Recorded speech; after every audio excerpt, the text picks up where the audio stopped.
Okay. All right, guys. Welcome to the very first Findepth Google Hangout. Along with myself, I'm Ian Wharton, writer for Draft Mecca, cover the Dolphins, writer for Bleacher Report, scout defensive backs, at least try my best to. And then as well as editor and part-time contributor to Findepth, which we are very excited to launch today. And then also my buddy here on the other side is Oscar. Oscar, why don't you say hi and introduce yourself? Hello. So I'm Oscar, and I just going to be doing stuff in depth and nothing else. And so we're going to try and bring more analytical and I guess in-depth look at the Miami Dolphins and focus more at kind of what the team's doing and giving a more uh, thought-provoking and logical look, I would think, at team. So I guess we'll start, before we get into draft board, we're going to look at kind of free agency and how that's kind of can educate us to what positional groups will look like. And so I think most people are like going to focus on O-line, which I don't really mind focusing on, but I think one of the more interesting positions to start with is Earl Mitchell and defensive tackling. Obviously, you're losing 40 pounds at that one tech from going from Soda to Earl Mitchell. So that's quite a drastic change, and whether we'll see perhaps in the draft whether they want to go back to a more conventional nose tackle with like a bigger body. I think with Earl Mitchell, at least he has that thick lower base and like strength, so he I'm not sure if he's going to be taking up double teams. And he was pretty much one-on-one, even when he was zero tech at the Texans. So that'd be kind of an interesting positional area to look at and how that develops with the rotation of him. Starks, obviously, he was re-signed, and then Aldrich in a contract year. So I think that's pretty interesting position to start, and maybe somewhere where not many people kind of talking about as a maybe a position of need soon. I think Starks' contract isn't exactly long or tied in, and so I don't know if you want to bring up anything on that, Ian. Yeah, I was kind of surprised that they brought back Starks. Not that he's not a really good player. We all know he was phenomenal last season. Although I think that the people that get hung up on Pro Football Focus's grades kind of hyped him up a little bit too much. I don't think that his grade was really reflective as exactly how good he was. I don't think he was that consistent. But going back to Mitchell, it's going to be really interesting to see how they use him. I mean, they only gave him about $4 million a year. Um, when you look at the money value, that's not really starter caliber. So uh, I think everyone was kind of worried when they signed him right away. And this is a guy that was. You look how he was used in Houston, and it was terrible how they used him. He just wasn't effective at all. So I think Miami's going to get a lot more out of him. Um, I'm hoping they can stick him, you know, at the 3 or the 1, and he can just dominate with speed. Um, as opposed to what they had with Sully High. But I mean, I'm hopeful on it. Worst comes worst, that's a third defensive tackle. Odrick doesn't seem to be in the plans after a solid year. But I mean, I can't really tell though with Philbin, to be honest with you. Like this guy, he just seems to be kind of all over the place. So overall, I like the Mitchell signing. It's a good depth piece at worst. Like you said, it may still be a position in the draft that they need to look at. Well, it's interesting you say it's not Starks caliber money. I think Starks getting 5.5, and then if you look at like the base defense is a nickel package, so it's not. If you think of, I think this is going to be something when we talk about the linebacker core and the secondaries. We see the third corner on more than we see a strong side linebacker, and so the nose tackle isn't going to be is dependent on your terminology of what a starter is. He may be the first person on the field because you're going to be in first down, but that's not necessarily, he's not necessarily going to be maybe a 3-down player, but I don't think realistically you're having any interior D-line is a start. Like, they're not playing every down, and that's a good thing to have depth at that position and rotation. I think personally, I don't think Starks will. I think it would be interesting if he does go into his second year of this contract, and there's nothing to say he will. And I think Audric is as good and obviously have more longevity with his age. So that, I think, it's a very interesting group, and whether they go with a more conventional nose tackle, which we'll get onto a bit later. And so I guess as we were talking about kind of nickel corners, and we go on to Finnegan, and so that's where I think his role is going to be. I think a lot of people are talking about him battling Jamal Taylor for that second boundary corner, but I kind of feel, I mean, Finnegan played in the slot so much anyway. I think that's his natural position, and it wouldn't be surprised if it's between him and Will Davis for that inside position with Jamal winning the outside. And the contract is quite a lot for that.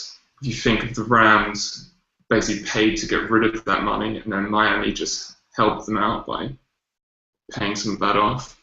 So I don't think the contract was great. They could be paying slightly for the intangibles that come with that type of player.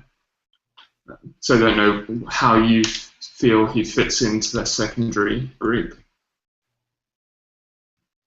Yeah, I think if you look at one decision over this offseason that you just have to scratch your head, I think Finnegan's that decision. I'm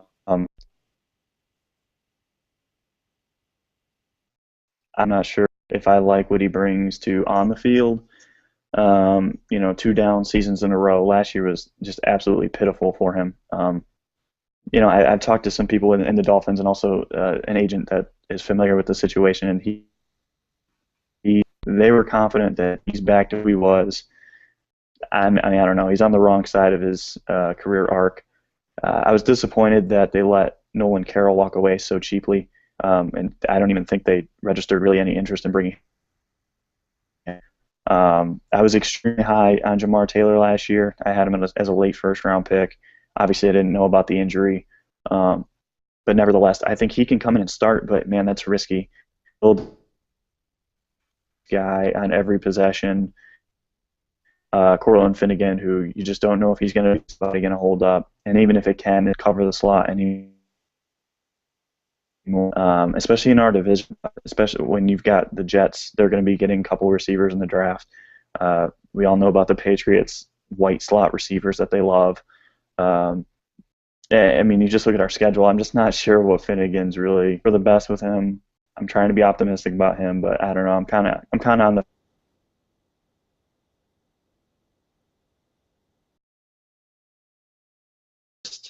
That's silly money. I mean, that's play money at this point.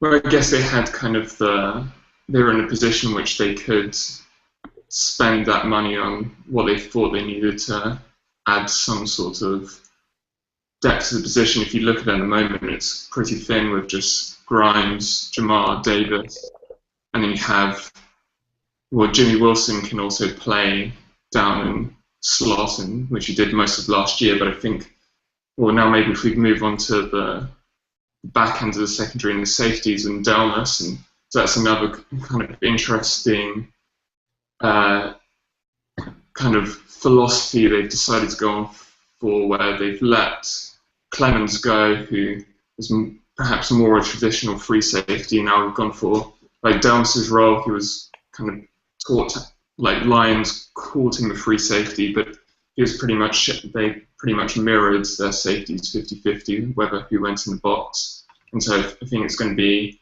perhaps the same in Miami, where it's look dependent, which side's the strong side and which side's the weak side. So that obviously has benefits where you're not telling what your defense is off the bat, and you can be more reactive, but then you're going to have a slightly more limited player at free safety, because neither of them are can play single high consistently and well. So there's worries with Delmas, but then I guess there's upside where strategically and tactically you can get an upper hand, but then you could also be abused. So it's quite. I think it was an interesting decision not to even. I mean, Clemens and Carroll both just let basically go for pennies. So that was obviously, it's not like they missed on them; they didn't want them, and so I think it's a very deliberate act. So I think we can kind of take quite a strong impression of what the direction of those positions are. With they don't want a bigger, more like Carroll's a broader, more physical player. He's not very quick in the hips, and he's fast, but he doesn't play quick. It's not reactive. So I think those are kind of things we can take away from the secondary. So I don't know if you feel that safety, obviously Downs is on a 1-year deal as well, whether that's going to be an area in which it's going to be a priority, or do you think they punt it for a year and see how Delmas goes? I think that this move kind of shows that Hickey and Philbin kind of know where they stand in the organization. I think that they know that this is 1 year. They both have 1 year. And I think that as we get into the draft board, I think that we'll talk about that a little bit more.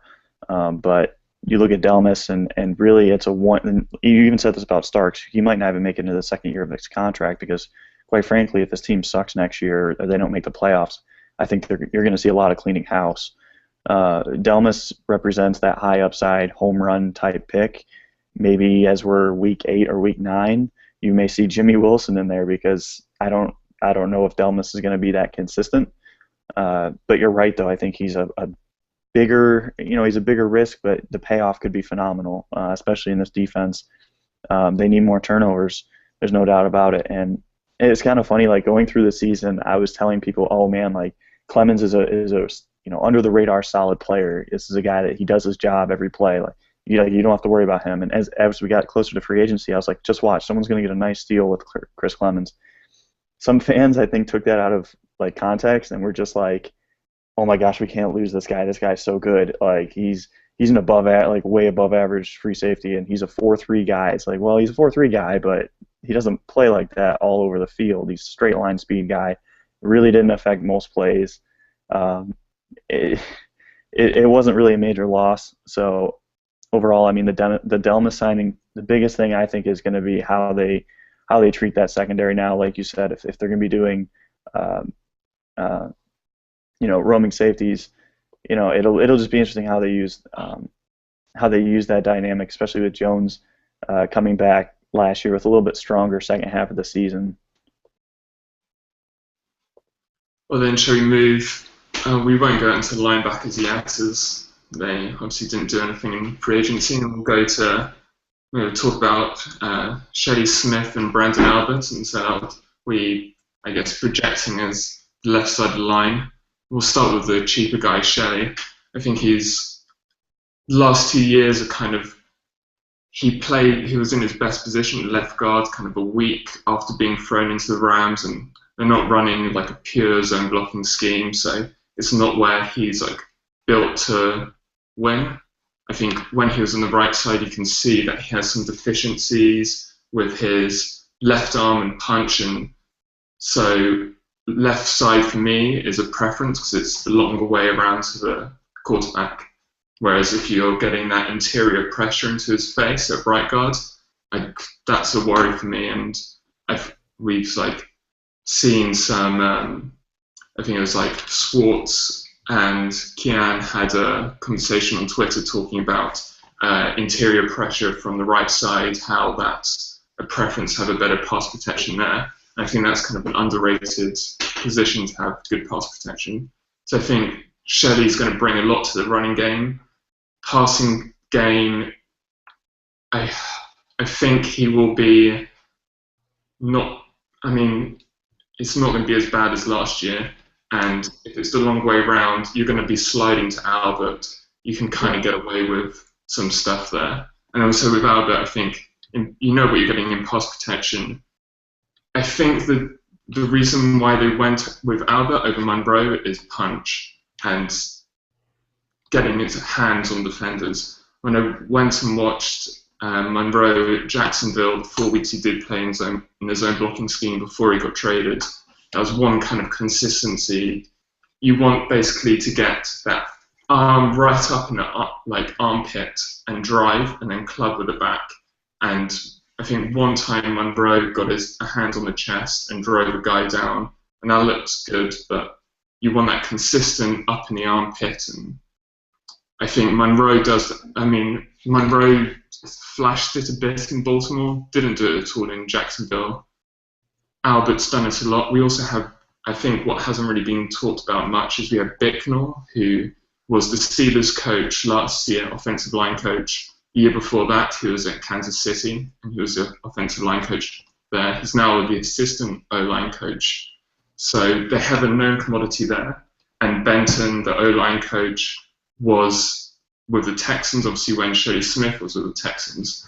So although we have 2 new coaches, 2 new O-linemen, that's probably the most secure part of the O-line, because they actually have, both of them have a working relationship with someone, whereas the rest of the O-line are just guys and Pouncey, we can get into that 5th-year option later. So I don't know if you want to go into any more about the O-line. Yeah, I know you did a lot of homework on Shelley Smith and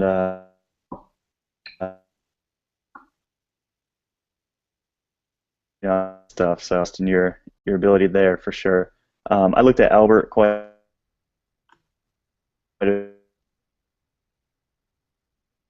agreed with him. That's what I was really actually surprised because I thought he would maybe be declining a little bit. Whereas I think he was the best tackle available. Like you said with Monroe, I've seen thing with him. I mean, he's younger, yeah, he's healthier, but ultimately I think there's a reason why he was paid less than the other tackles. Ozzie was to let him walk, so I mean, his guy at his place, but if there were more suitors out there, I think he would have left. I think as far as and they needed a guy. Albert was just perfect sense. It just had to happen. It didn't matter how much they paid. Ultimately, so I think you hit the nail on the head with that. And then there's also let's not forget Jason Fox as well. I think he's easy to forget. He didn't play much last year, but he did win a starting job with the Lions and then got hurt week 1, and then he was kind of a role player from I think week 10 on. And then he had a really good game last week. So he may not win a job, but at least he has some depth at that right tackle position. He has huge physical traits. I think he's like 6'7". Detroit, they were a gap scheme, but Miami, he had out of the U, he had experience in his own blocking scheme. So he'll have some sort. He's not ideal for the position, but he's still young. He still has some relative upside. Because we often see offensive linemen kind of develop later on. So I think he could end up starting. We never know. But I think he wasn't a bad signing. I think he has more upside over a Justin Winston or a Tyson Clabo. So yeah, at the very least, if he can keep guys like Bryant McKinney off this roster, and I'm okay with Clabo back as a backup, but now that we have Fox, I'm just like, whatever. Just keep these old farts off the roster. Even a guy like Eric Winston, is that right? The guy from the Cardinals. Yeah, I mean, that's probably the best free agent tackle available right now. Just keep those pieces of garbage off the roster, please, because if they have to come into the game, Tannehill's going to die. I just don't feel like watching him die this year. I think they've done good work on the offensive line, though. And then I guess the last acquisition of note is Noshawn Marino, who I guess people that are paid to talk about football have him as the starter, and perhaps people that watch Miami more would have him as in a similar role in which Miller and Thomas had, where they're a rotation package. And I think he offers more of an element in the passing game. I think they were somewhat hesitant to use Miller in the passing game, and that's obviously going to be somewhat crippling on your offense if you have someone out there who he's either pass protecting, if they're only bringing 4, you have 6 guys pass protecting and 4 guys catching. That's bad maths. So having someone where they have tape of him catching more balls and they're more comfortable with that, that's a benefit. He has some experience of flexing out onto the line of scrimmage and running routes. So I think that's a bonus, and that's something that's featured a lot when you look at Bill Lazor's offense at the University of Virginia. He would have a back or be an I formation and then empty out and have that fullback or that H-back and the running back both running out of slot receiver spots or bunch formations. So I think he adds another strategic element that perhaps was lacking, and any way of getting Daniel Thomas less touches of the ball is a huge improvement to any roster. Yeah, I mean, and it kind of goes back to Bryant McKinney. I would throw Daniel Thomas in that same breath. I don't want to see that guy on the field this year, please. I saw like an independent analyst, did someone just watches football and gets paid for it, say something about Daniel Thomas just isn't that bad, and Dolphins fans are overreacting to him. No, they're not. He's got to be one of the biggest busts in the last like 10 years, considering where he came out of and what Ireland did to get him. So Moreno, I mean, the negatives are clear. 1 year healthy really in the last whatever years. He's taken up a roster spot. I don't know. I've seen some really weird criticisms of him, but yes, he faced 65% of defenses in nickel last year. He played with Peyton Manning, but ultimately Peyton Manning trusted this guy for a reason. Like you said, he brings versatility. He's a good pass pro protector. Lamar Miller was an underrated pass pro protector last year, I thought, especially when you're comparing him to Daniel Thomas, who's supposed to be a good one, but he's not. It's another back in the stable. Right now, that's all Miami needs. They're not going to be a team like Minnesota where they're going to have a bell cow back. We don't need to worry about that. With Gillislee coming back, hopefully, I'm really hoping to see something from him because I was a big fan of his coming out. Lamar Miller, I'm expecting a lot more from. I think 3 backs is plenty right now, and Daniel Thomas is the 4th best, running back on the roster. So that makes me really happy because worst comes worst, if he's the third back on the roster, he's barely going to get any carries. So, I mean, I would go as far as saying he's the 5th best back with Thigpen. Oh yeah, Thigpen. Yeah, that's right. Yeah, it depends on your thoughts on him. I'm not a huge Thigpen fan either, but I think you can just stick Tannehill in the backfield and you're going to go wildcat with Matt Moore as QB and Tannehill running back, and you get way more. Put Tannehill out at receiver and do some fun stuff. Wasted on the center. Yeah. With talking about running backs, and maybe we'll talk somewhat about what we envision coming from Bill Lazor's offense. And so obviously we can only kind of speculate what he's going to be taking from Chip Kelly. There will be, if he is bringing stuff from Chip Kelly, there'll be one consistent, which is they had their boundary wide receivers as permanent fixtures at either end.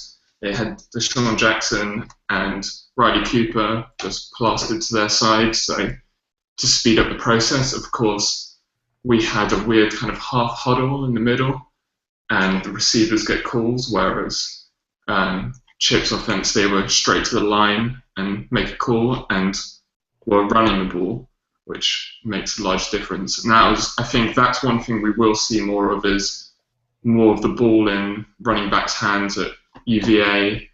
They predominantly ran the ball around 50% of the time, and they used running the ball to set up the pass, whether it's play action or a moving pocket. Both Chip Kelly and Lazor used zone blocking scheme. Obviously, John Benson comes from the Texans, so we'll have zone blocking scheme. I don't think there's any kind of doubt what the running game will be like. It'll be inside zone, it'll be outside zone. Hopefully it'll be 50-50 between the two. Last year it was about 75% inside zone. And that's going to be very limiting. You want to be tight. The benefit of running outside zone is you're stretching the defense horizontally and you're tiring them. It's basically just running really big guys sideways and you're letting them do all the effort. So that's one of the prime reasons for running outside zone is the more you do it, the more the defense overcompensates, and you have huge running lanes on the backside that they look like cuts, but you're just running down straight because the defense completely ran the opposite way.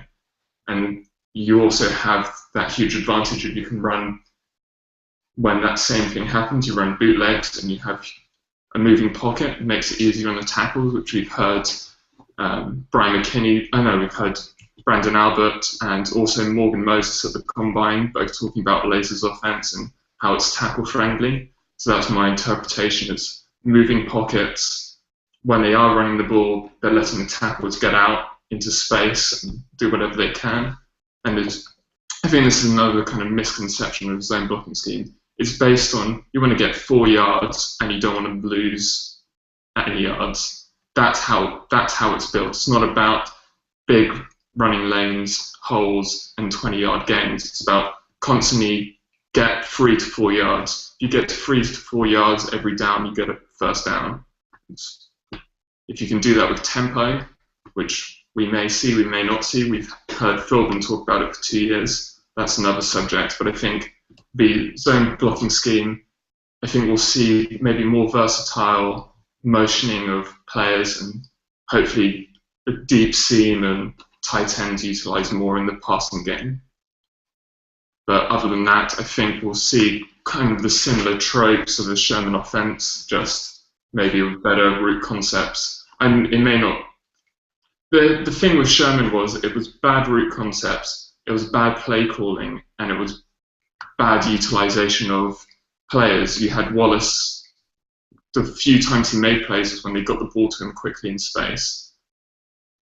And they didn't do that enough. When you saw Deshaun Jackson had the year he did, because they weren't just running him on go routes the whole time, they would get him the ball in space. And that's how you make electric players useful, is by getting them the ball. It's not about you don't have to get the ball to them 20 yards down the field. You can get them to them 2 yards behind the line of scrimmage. You get it to your best athletes. So hopefully we see, if that's kind of the ethos of the offense, then it doesn't really matter how that manifests itself in concept or route design or whatever it is that you want to draw the similarities. Yeah, and it's really funny because Dolphins fans kind of make it sound like 2013 was just this year of, horrible play. They act like they were like the 2014 Houston Texans or 2013 Houston Texans, and they weren't. I mean, this was a team that had one of the worst offensive coordinators in football. I mean, how long did it take them to, make adjustments? I counted 3 or 4 weeks at a time where they would just continuously try the same thing. The defense had already figured it out weeks back, and then they finally made an adjustment, and guess what? It worked. And then they would, they couldn't make adjustments throughout. And I'm really hoping Laser, can bring more consistency, and it's really not that hard to make adjustments in game, or at least week to week, and that we didn't see that last year. So I'm not expecting him to become, Charlie Weiss or some heralded offensive coordinator. I need this guy to be quick on his toes, and I need Philbin to give him trust though as well. Some people were speculating that he's going to bring the full Chip Kelly offense here. I wouldn't count on that. That's just not the history of Laser. But like you said though, if he can incorporate the 50-50 inside-outside zones, people need to understand that like this division. You look at this division, you've got huge defensive lines. You've got Vince Wilfork. You've got Mario Williams. Actually, the whole Bills defensive line is just ridiculous. You look at the Jets defensive line, they've got to tire those guys out. It's going to slow them down in the pass game. We all know Tannehill's extremely dangerous on the move. So just play to your strengths. It's really not that hard. I'll give Philbin a lot of credit for this. I think that this staff is much more adept and experienced. I think that we're going to see a lot more impact plays this year instead of like the bailout plays by Charles Clay. I'm hoping we're not as reliant on that this year. As much as I love Clay, it's just you can't be sustainable constantly going to the one guy. But yeah, I think you made awesome points there. Well, I think there's one example that I often tell people to go and watch, and it's the Alamo Bowl against Auburn. I think it's 2011, and the first half is, I think it kind of gives a nice summary of what they tried to do, or what Laser tried to do there anyway. He had a QB called Rocco who wasn't exactly great, but he could throw the odd pass, and they ran it a lot. But there was one particular play as the beginning of the second quarter. They were on I think the 13th or 14-yard line in the red zone. First play in the quarter is a quick hard count, quick handoff, and it goes for a touchdown. Just caught the defense on their back foot, and it's kind of stuff like that. Just thinking of ways of which low risk, high reward plays. There's nothing that's going to go. You may get 1 or 2 yards if they catch it, but you're not turning over the ball. You're not. But the reward is you catch them on the back foot and you make a big play and you score a touchdown in a big game. So those kind of flashes of strategy, like in-game situational stuff, is promising to me. And then obviously he's being heralded by Bill O'Brien as a quarterback guru, and so I think if he's allowed to be in the QB room predominantly and just let Benton run the O-line, I think it's a huge upgrade of that staffing group, and I think it has been an area in which Philbin has excelled in this offseason more than anywhere else. Is the replacements they've got in the coaching staff have been really good, and getting Benton before Kubiak was hired, because you would assume he would have followed him to Baltimore. So I think that's a good, an underrated move. That's kind of, I've been preaching a lot of the positives of it, but it's maybe underlooked by some. Well, I think that's pretty much the off-season briefly covered, and then we'll get on to our Dolphin-centric horizontal draft board.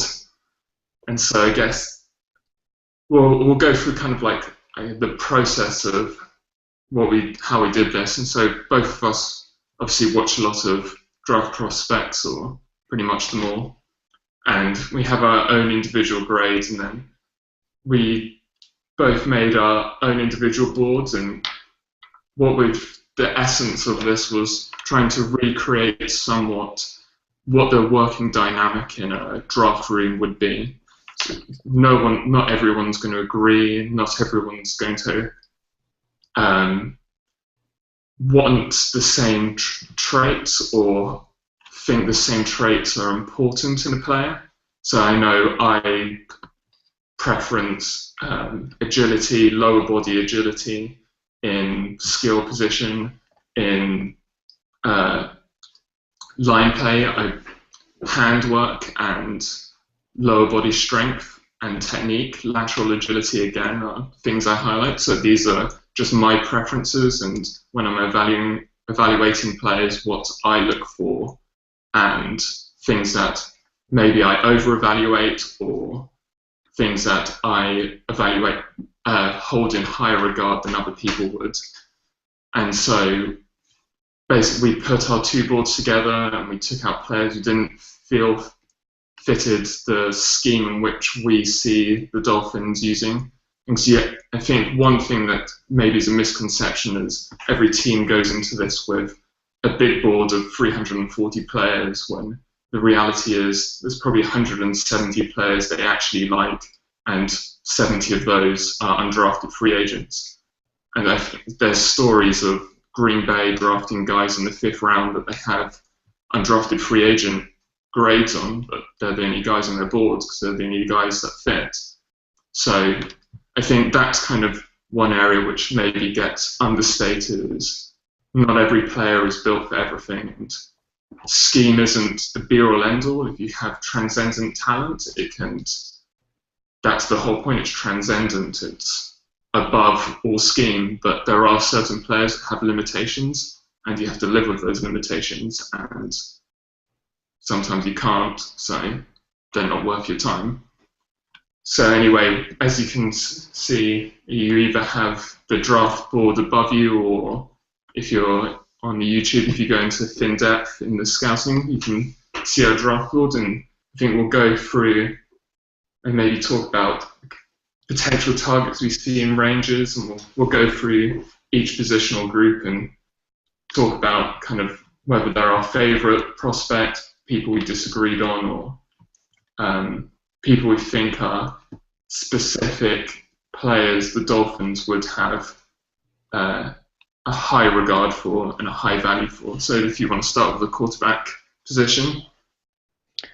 Yeah, so I thought Teddy Bridgewater, we'll talk about this later, but obviously we're going to be doing a top 100 board.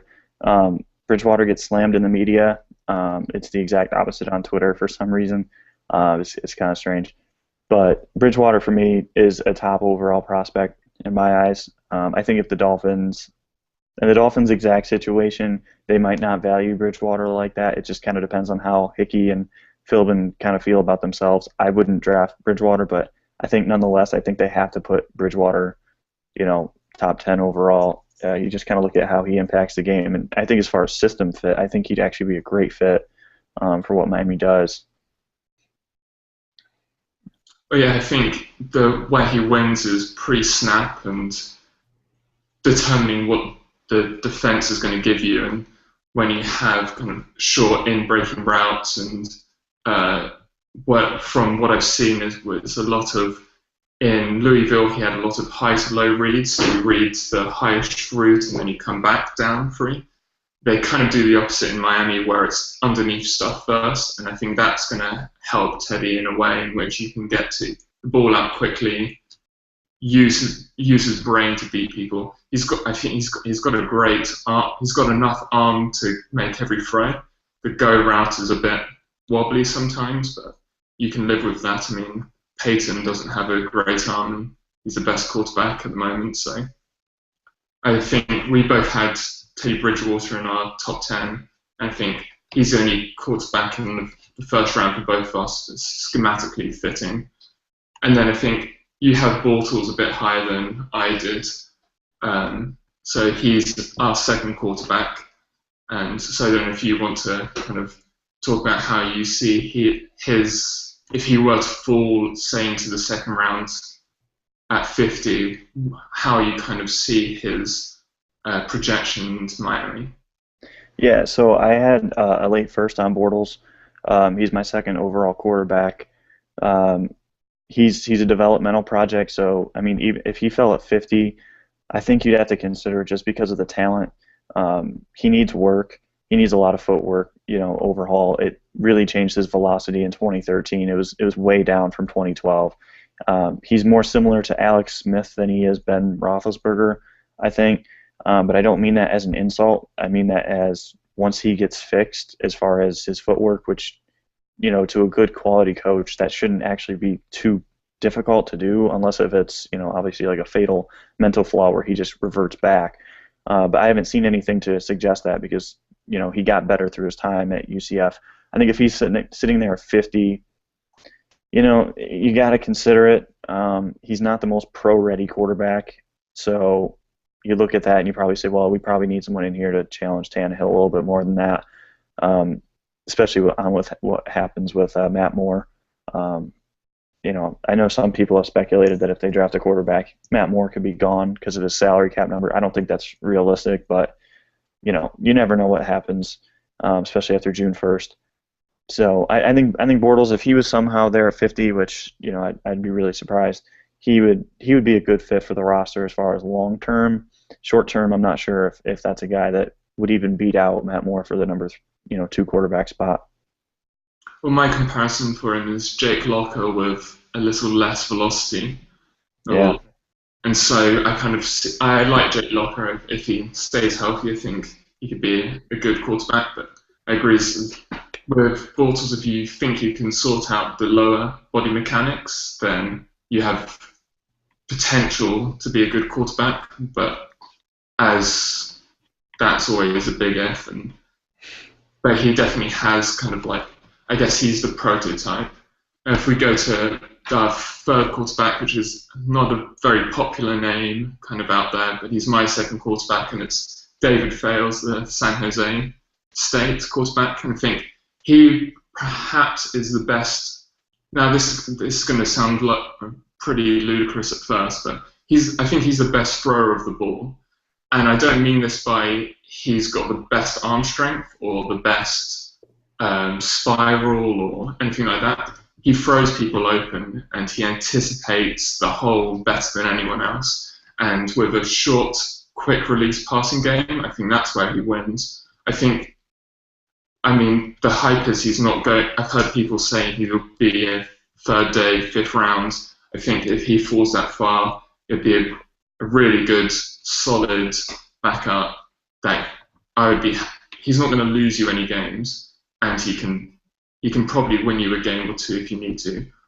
Personally, I think he's better than Moore. I think he could be a starting quarterback in the right system. I think people compare Teddy Bridgewater to Alex Smith. I think David Fales is Alex Smith now and could be better in the future. I know he hasn't got huge stature, he hasn't got a huge arm, but his accuracy is on point, and I think that's something that's kind of underestimated in a quarterback. When we're projecting people, we're projecting what elite traits they have. David Fales can just win football games and throw balls into receivers' hands, and that's kind of the mechanics of the game he does really well. And so that's kind of like all I'm worried about. yeah, I agree. I was actually a lot higher on David Fales until I went to the Senior Bowl, which is, it's probably a mistake by myself to weigh that heavily, but it was my first Senior Bowl, so I don't know. It'll be a good learning experience either way. Maybe my hunch is right, but he looked really bad the first 2 days. I thought I'm really concerned with his arm strength.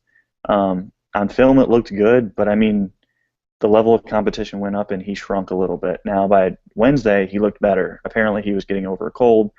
I thought he looked better than Garoppolo on day 3, which you want to see that improvement. You want to see a guy getting better from the start to end like that. So I'm kind of in the middle where I was. I started out high on him. At first, I had him as a high second, and then I kind of chilled on him. I went like fourth round on him.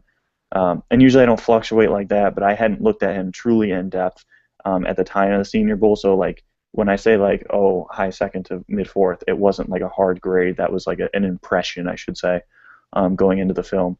And then I looked at him, and he looked like that second to third rounder. Like you said, this guy's going to come in, and at the worst, he's going to be a better Matt Moore. Can you win with that? I think you can absolutely win with that. How much can you win with that? I don't know how much you can win. I think you need at least a Russell Wilson at quarterback to win. I'm not overly high on Russell Wilson. I like the kid, but I would rather have Tannehill if we're going to be comparing to give people an idea of how I think of Wilson. So going back to Fales, I think Fales would be. I like that. I like that comparison to Alex Smith.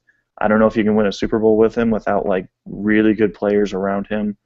But you can build a team like that. If you hit on a couple drafts, you can build a team like that. So just look at Seattle. I think Alex Smith probably wins the Super Bowl with Seattle. So I think he's a good name. Moving forward to, we can kind of lump these two guys next together, even though they're, in different rounds. Derek Carr and Logan Thomas.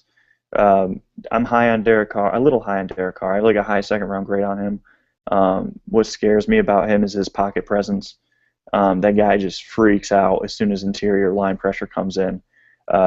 If you're looking as for like Miami, I don't know how that would work with Shelley Smith and an unsolved right guard position right now. I could just see, one of the Williams brothers just coming through the line and just destroying Derek Carr's life. in front of his eyes. But that being said, you look at Derek Carr, he's got all the physical talent in the world, a wonderful arm. He was easily the best quarterback at the Senior Bowl. Um, he's been apparently, from what I've heard, is good in interviews, not great.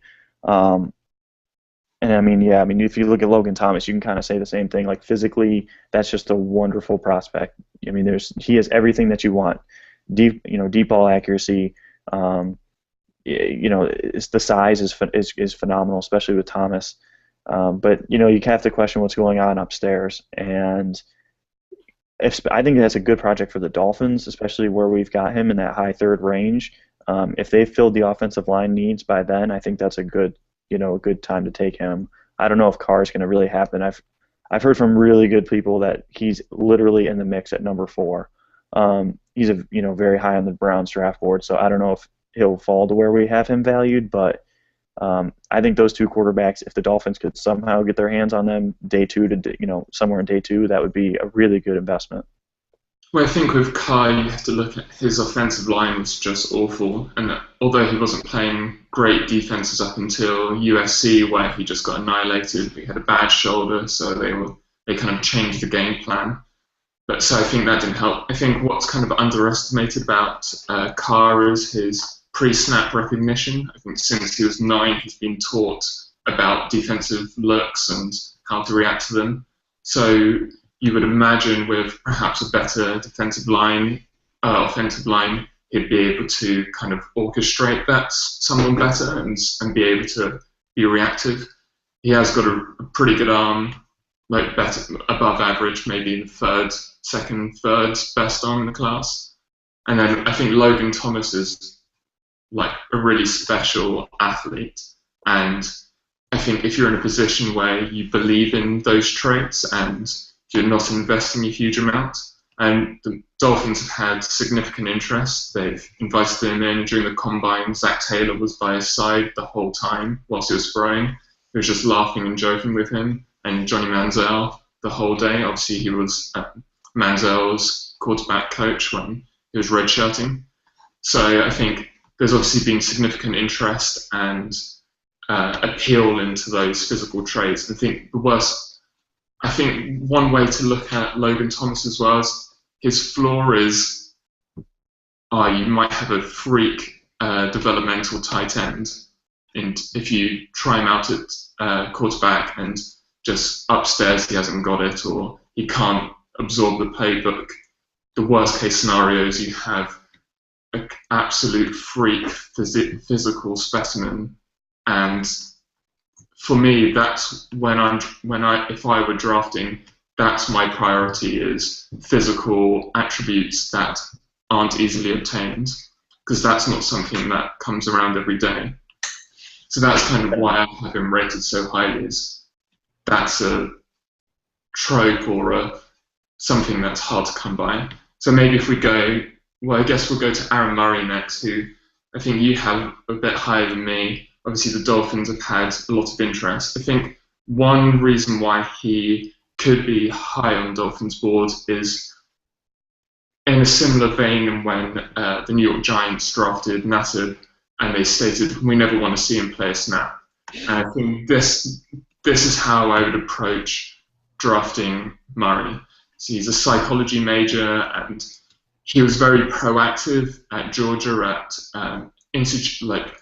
trying to help the locker room and the dynamics of their team. And I think that kind of proactive kind of trying to help the team is a really beneficial thing in a backup quarterback. And he's obviously there's something that's kind of thrown around about him as well. It's like, oh, he's the same height as Drew Brees and Russell Wilson.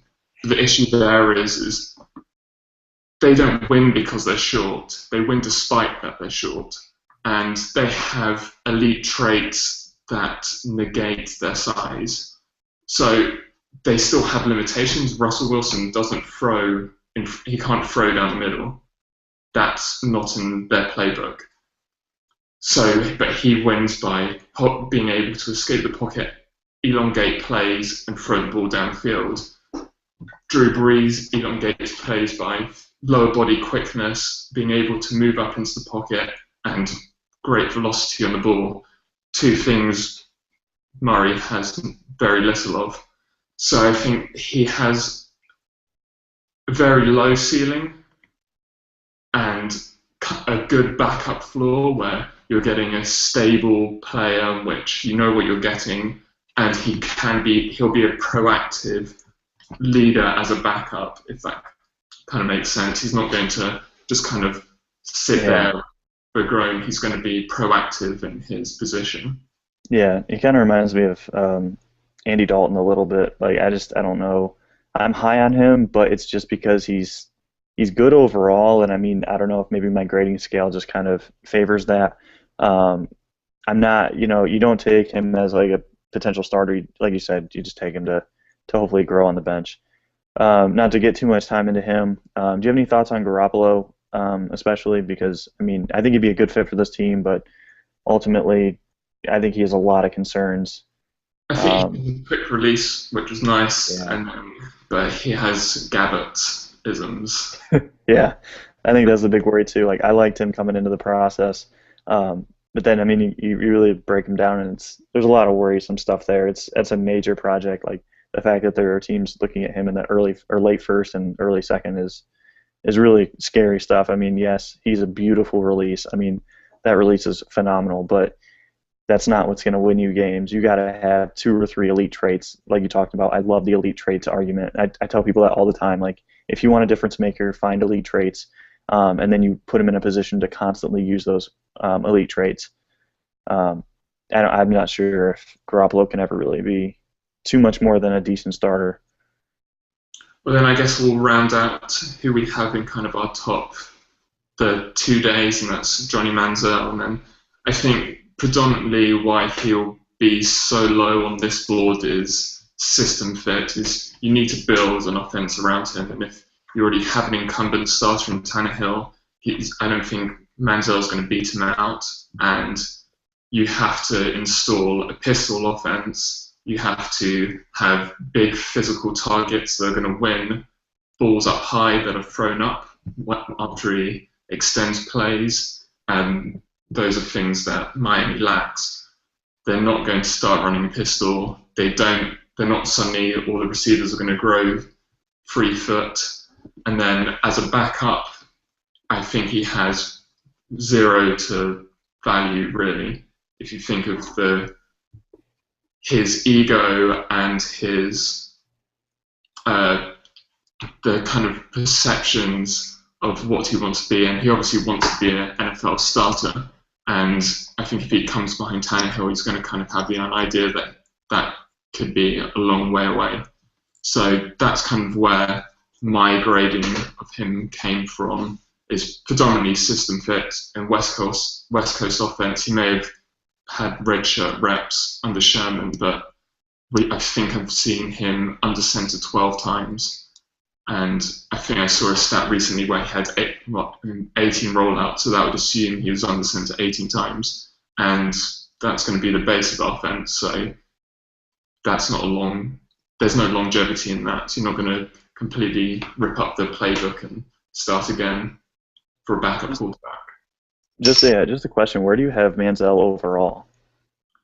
I still have him quite low, but then that's my preference. Well, you can tell by me having fails high, I preference being able to throw the ball from the pocket on timing.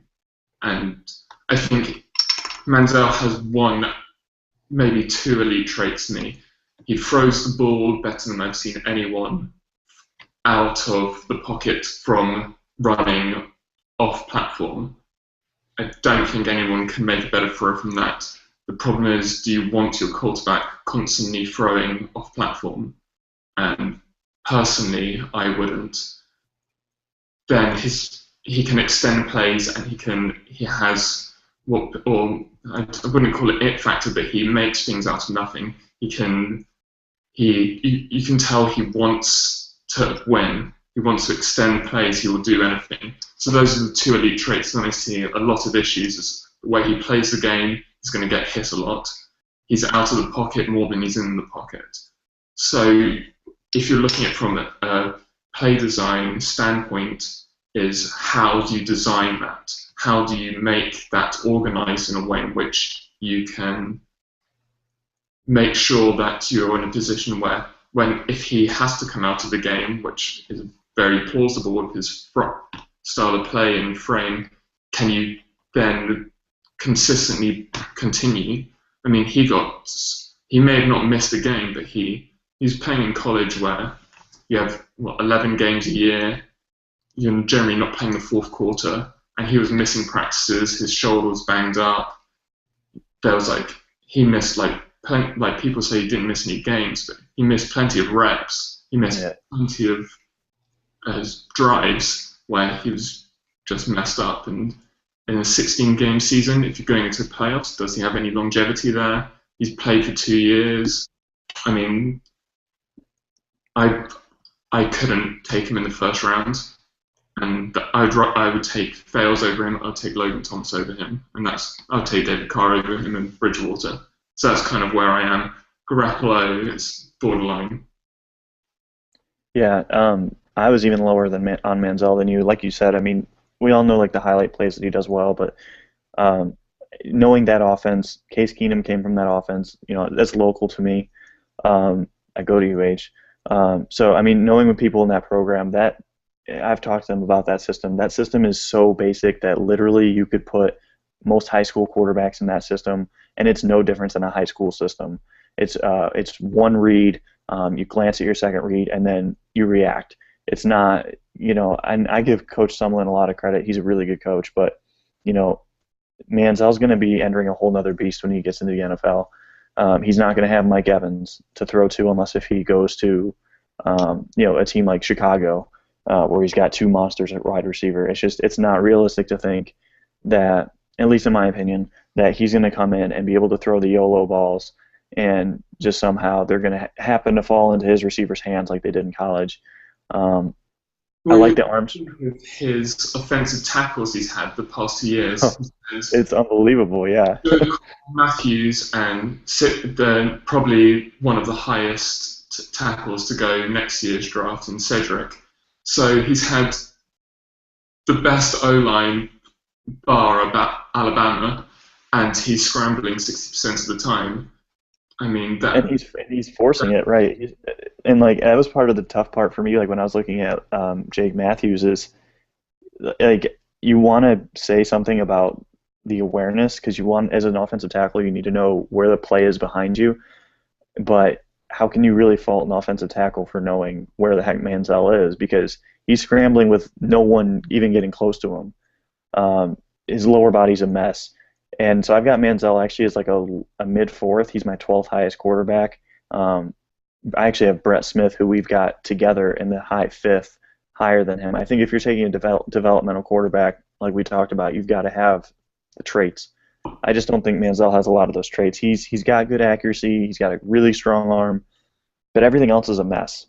And I don't care what he did on his pro day because those pro days have been proven to not show anything. So I think we're on the same page on that.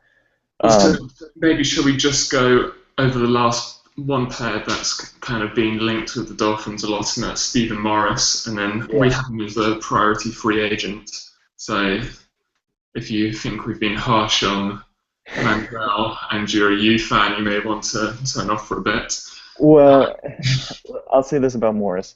Morris was the victim, and I don't like Morris much, but he's the victim of the mindset of all young players get better. I think draft Twitter is, falls victim to this often, and I think myself included, is that we learned from that, a player like that, and Devin Gardner from Michigan. You see a good bowl game or you see a good end of the season, and he's got the killer arm strength. He's got playmakers around him, especially like Alan Hearns, Duke Johnson. And you start to project him and you say, oh my gosh, this guy's going to get better in X, Y, and Z. Over offseason, he's working with George Whitfield or whoever it may be. But ultimately, he fell victim to his own hype. He's a huge project. I mean, this is a guy that you're taking him as a practice squad guy. Like I think he would possibly challenge Devlin. So I hope fans of the U don't take that personally. I'm a closet University of Miami fan. um, but I mean Morris just has a lot of work that needs to be done. Um, and I'm kind of surprised Miami's actually given him so much interest because he doesn't have that accuracy that you really want for our system. Well, I think he's a local visit, so it doesn't cost anything. Obviously, they can have 30 visits that are non-local, and then local visits they can have unlimited. So it's not taking away anything. And I guess if he does happen to a team covets him and drafts him high as a starter, perhaps that's a good initial look at his many weaknesses. So now we'll move swiftly on into the running back group, and we've only got a couple of guys in the first couple of rounds, and I've actually I had Bishop Sankey, who's our top running back. I had a first round grade on him. I've been the past 2 years, I think his vision is one of the, I think it's, well, since I've been evaluating running backs, I think this has been the best vision I've seen from a running back. Has a tremendous athletic traits that are kind of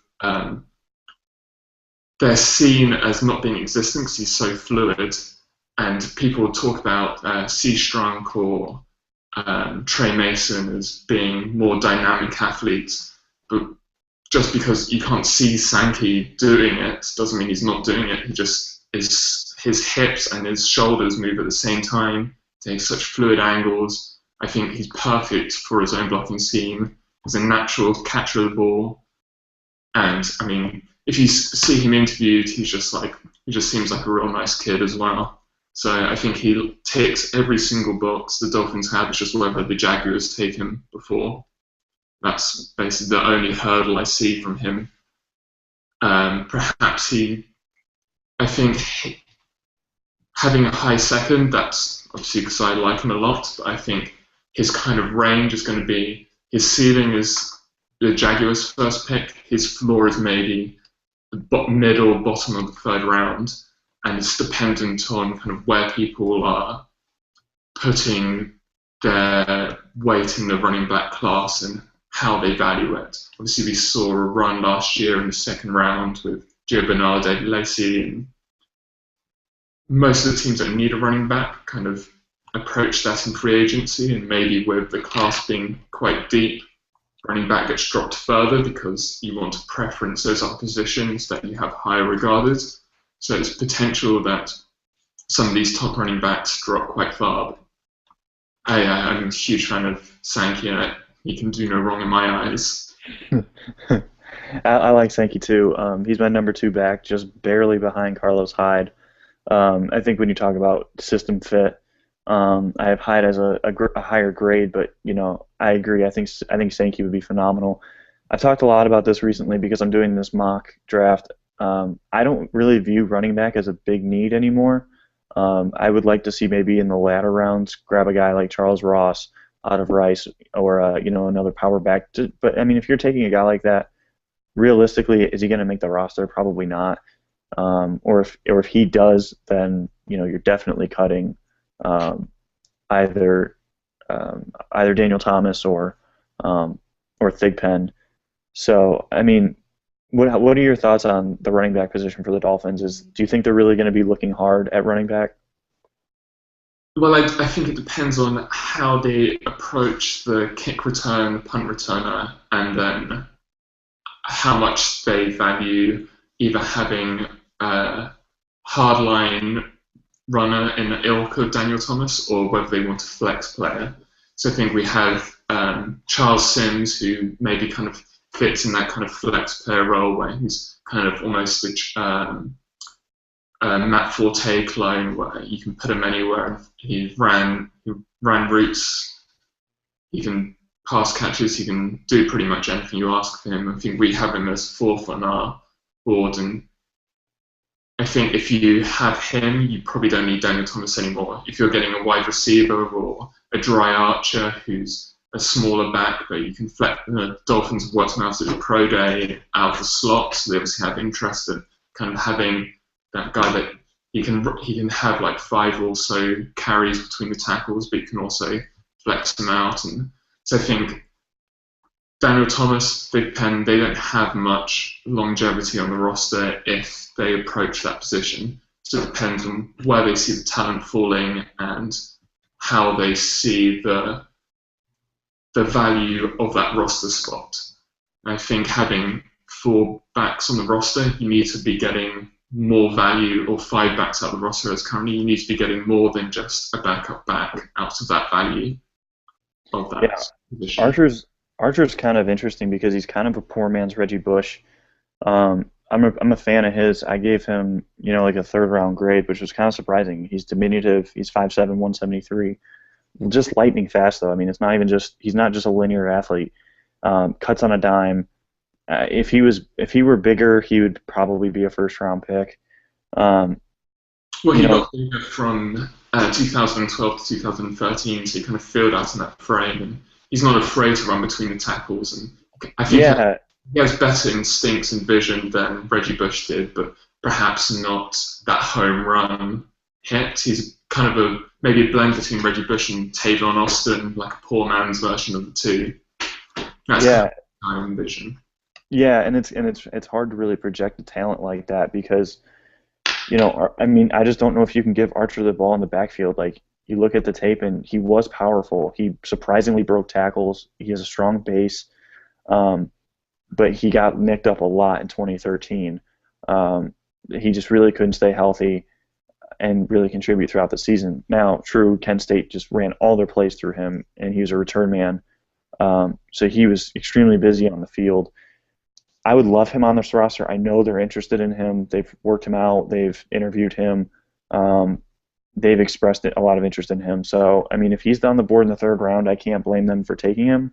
I really hope that Laser, and I know Laser came from Philly, so he's got experience, using weapons like that.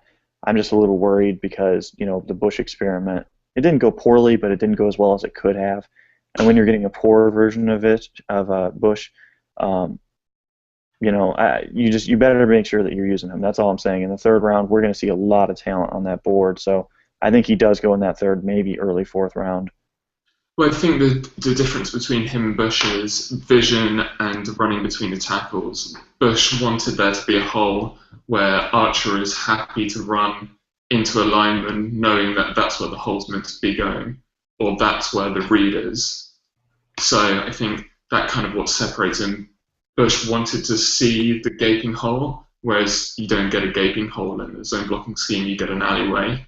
And maybe that diminutive stature as well kind of helps him. I don't think you're going to give him the ball 10, 15 times out of the backfield. I think 1 or 2 plays and you'll flex him out a couple of times, get him 5 touches a game. But you having that kind of movable piece on 3rd down, there's some value to that.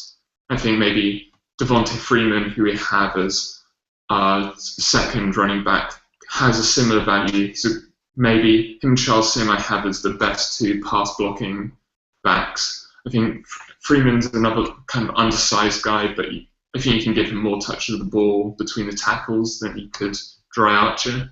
He's a natural pass catcher as well. I think he could be a really interesting option if they did want to have kind of a tweener between the two, between a pass catcher and a ball carrier, and he plays bigger than his size, so he could replicate that kind of like hard-nosed, get a yards Daniel Thomas player without being kind of that unathletic and unuseful every other down. I agree. So, well, we'll go on to Carlos Hyde then, who you have as your top back. I think I had him in the 4th or 5th round, so maybe if you want to talk about why you like him. For Carlos Hyde? Yeah. I'm a Buckeye fan, so I mean, I saw him kind of evolve through his career, and I try not to let my personal fan rooting interest get into the mix. But I think that Hyde, we saw him transform from 2012 to 2013.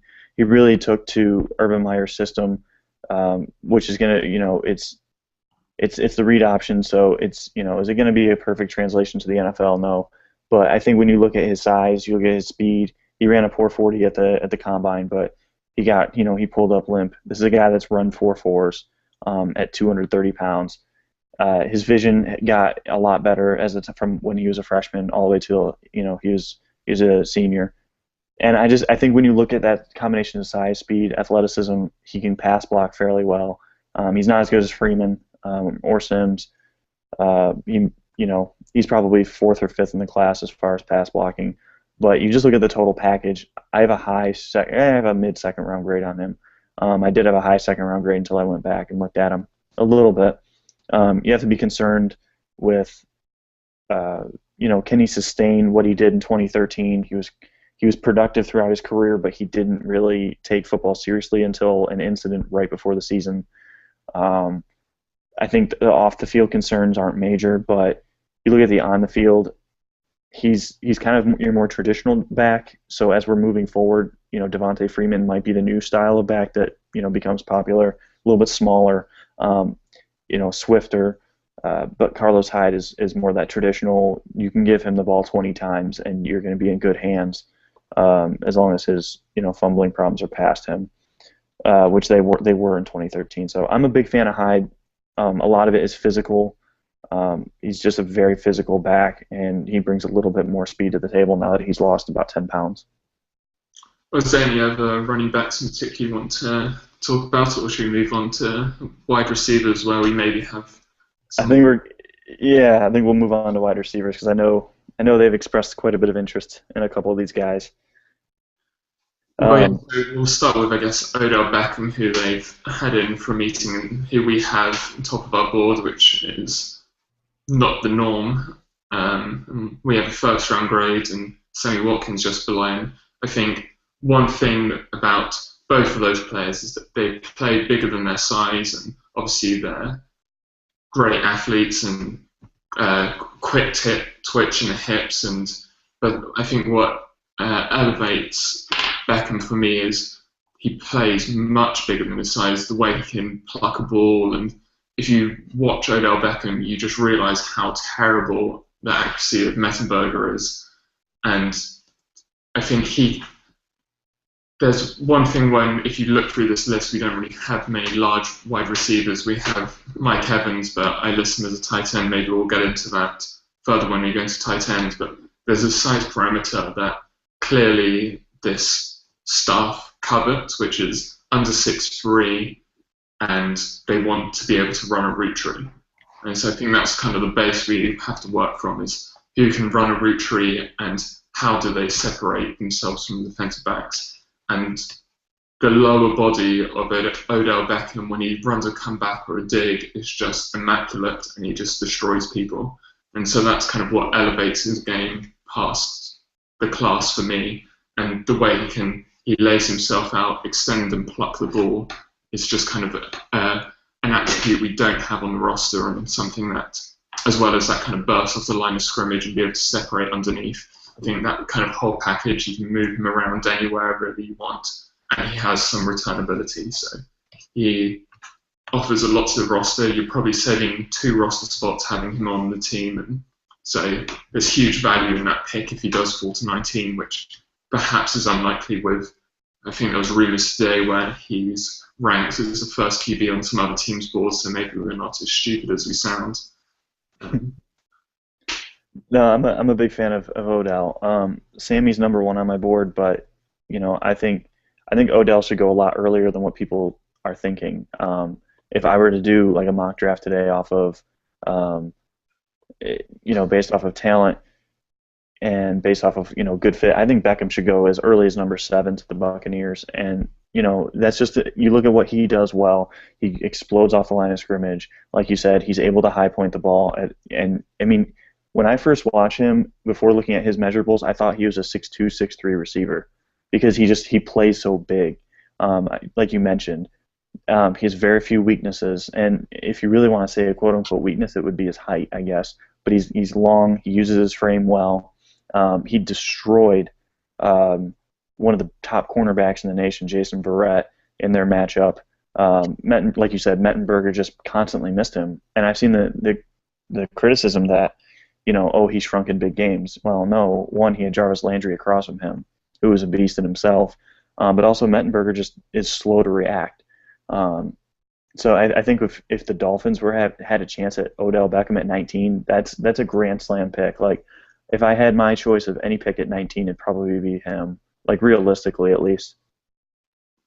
Well, maybe we'll pass over Sammy Watkins because I think there's pretty much Yeah. no chance he comes. So we'll go to Brandon Cooks, who obviously Pac-12, great receiver. I think one interesting kind of thing when you watch him is he makes so many plays in double teams and in the red zone. And for someone with such diminutive size, I think that kind of stands out that he can beat out DBs around him. And he's not playing awful DBs. I mean, Stanford, Oregon, next year some of the best cornerbacks coming out in a long time will be coming out of Pac-12. Even Arizona have really good cornerbacks. So he played against NFL competition in my eyes, the caliber. And I think he had, it was MU Gap who's been doing kind of metric data for prospects. So 25% of his targets were in the red zone. And so I think that kind of shows when you can have that elite speed underneath and run crisp routes, how you can win in tight, compact spaces. And so if you're thinking you're not having any wide receivers over 6'3", then how do you win in those tight, compact spaces with elite speed and crisp route running to beat everyone? And so I think that's where he wins. And again, similar to Odell Beckham, is you can throw a ball up for him, and even with his size, you've got a 50-50 chance of at least of him winning it, because he kind of has some Steve Smith-esque traits to him with that physicality and kind of like a mean streak in his game, and he likes to chat stuff as well. So I think he would be an interesting pick. I don't think he'd be. I don't think he's ideal at 19. I don't think he'd have a huge amount of production, but I think he might have a lot of touchdowns in his first couple of years. But he has some traits in which elevate him, and maybe if Laser does bring Chip Kelly elements, then picking Cooks would be one kind of signifier of that coming. Yeah, I'd love to see how they use him. Like you said, I mean, you have to scheme a little bit to get him open, but I mean, you can't just trot out big lumbering 6'3", 6'4" receivers if they're not talented. And quite frankly, at the end of the first round this year, I don't think you're going to get that type of steal, at least with the way the league's evolving and the way these prospects are this year. There's no apparent, Brandon Marshall going to be available there. So Brandon Cooks, I think, would be really interesting in this offense. You can move him all over the place. You just look at it. You look at how you can make mismatches on the defense. He's the epitome of mismatch. He's about he's an outside receiver, but you play him at slot because of his skill set. And I think that that's a positive. I don't mean that as a negative. His skill set translates very well to the NFL, so I think he'd be a great fit. I kind of want to talk about. I like Allen Robinson a lot, but I'd like to talk about Marquise Lee because we've been hearing a lot about him recently, especially I think today. I don't know. I haven't been on Twitter too much today, but there's been a lot of talk about Miami being interested in him. I know they are interested in him. I think he will be in the mix at 19. I'm not a huge fan of that, but I do have a second round grade on him, so it's not a huge disparity. You look at a guy like him, great quickness in space. The 40 time didn't really match up with the tape, which is kind of normal for USC receivers. His hands are a major concern with his drop rate, but I think it was more of a concentration thing with his quarterback change and then with the coach change. They had a lot of drama last year.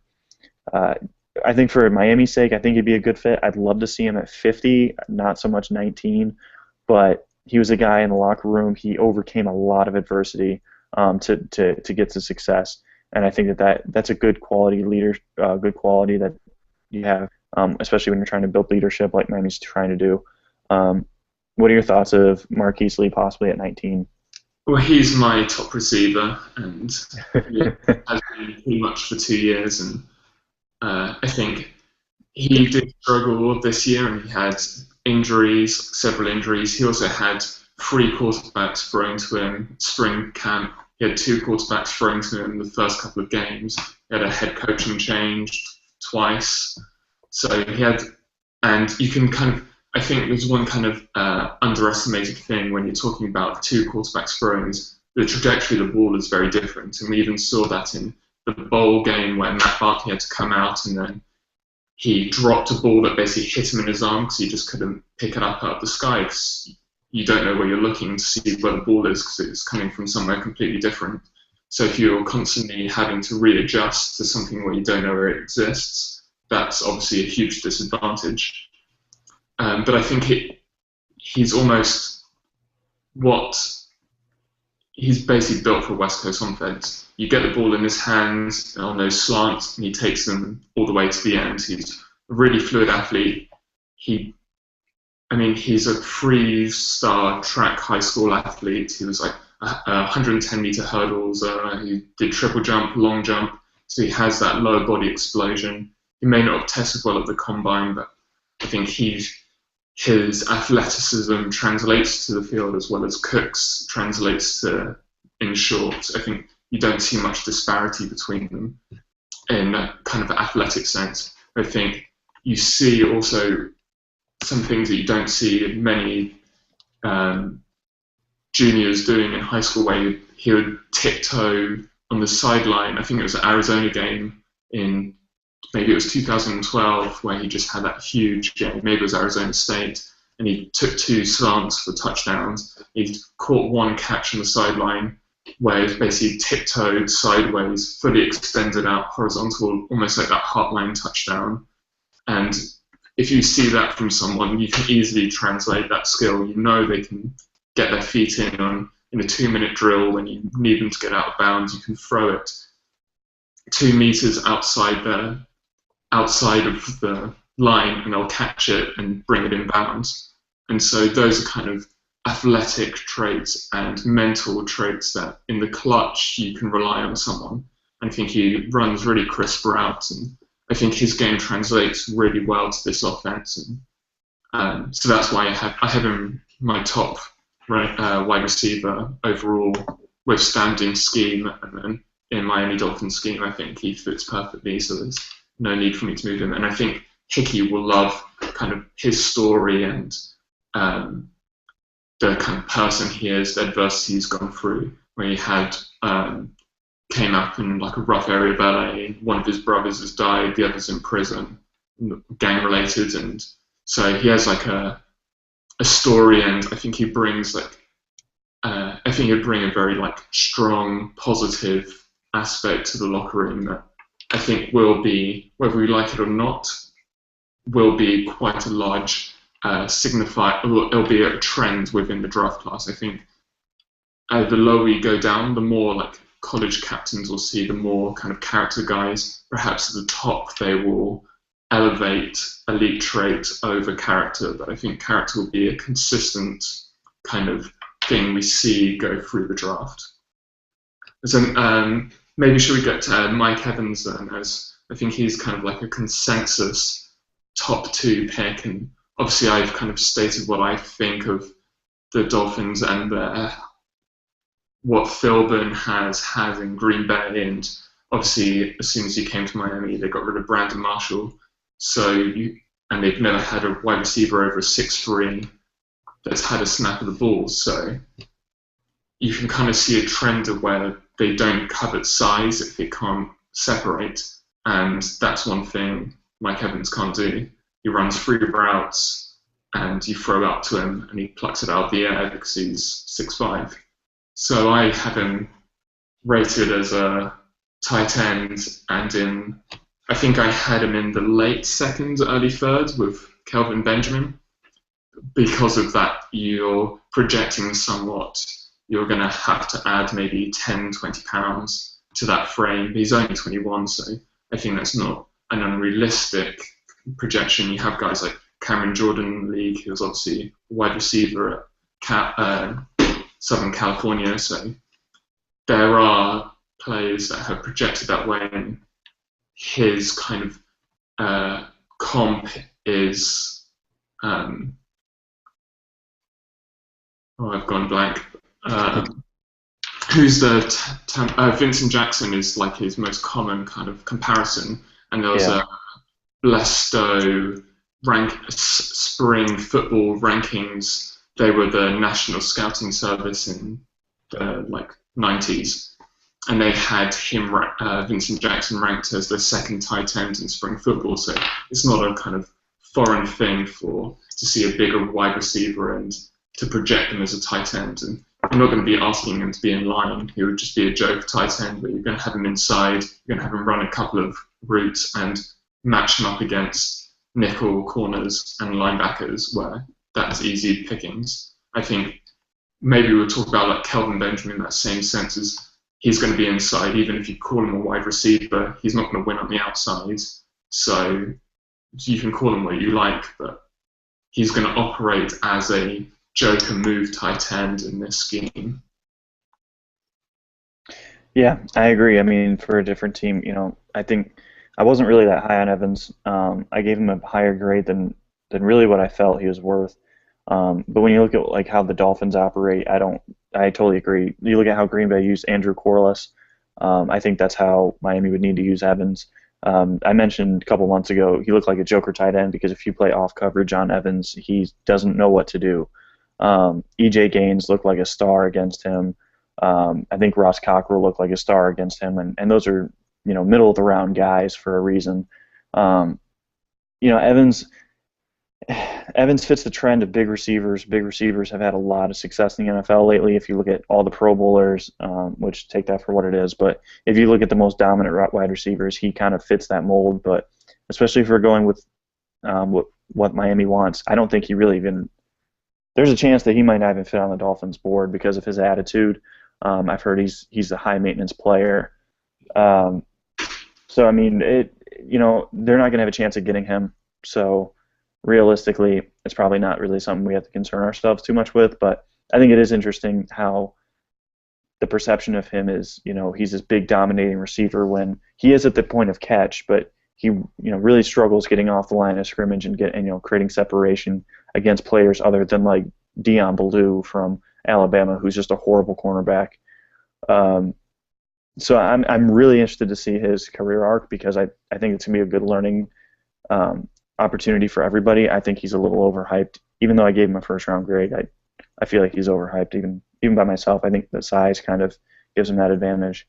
Are there any like mid round steals that you think that Miami could get that would fit really well? Well, I think Shaquille Evans, the UCLA wide receiver, I think he could be perhaps even the best wide receiver when it's all said and done coming into this. If you fix some of his technical flaws, he's pretty raw, but physically he's pretty much Sammy Watkins, like athletically, and I think he has some mental mistakes, but his body control is really good, and I think most of these wide receivers you can pinpoint areas in which they make mental mistakes, but I think he is a real special talent, and people think he's going to go in the 7th round. He's going to be in the second day somewhere, and like people are going to think, yeah, this is someone we can really do something special with. And then Jared Allardyce, who he's basically on Heartline 2.0 max, and I mean, if you want to watch a wide receiver running routes properly, watch his game against Bradley Brody, and it's just a masterclass. It's the most beautiful thing in the world. So I think he makes too much sense, really, for even if you're thinking about moving on from Heartline, or if you just want comparable talents, then which you can play inside, play outside, you can put him anywhere. I think Josh Huff could be another interesting player. He'd be more of a slot receiver, and maybe you can move him around a bit in bunch formations. And then I think Paul Richardson is perhaps an interesting player. Obviously, they covered Mike Wallace. I think that's somewhat of a, you can make some sort of a comparable between the two skill sets. Very speed orientated. They can take the top off, and they can't really do much else at the moment.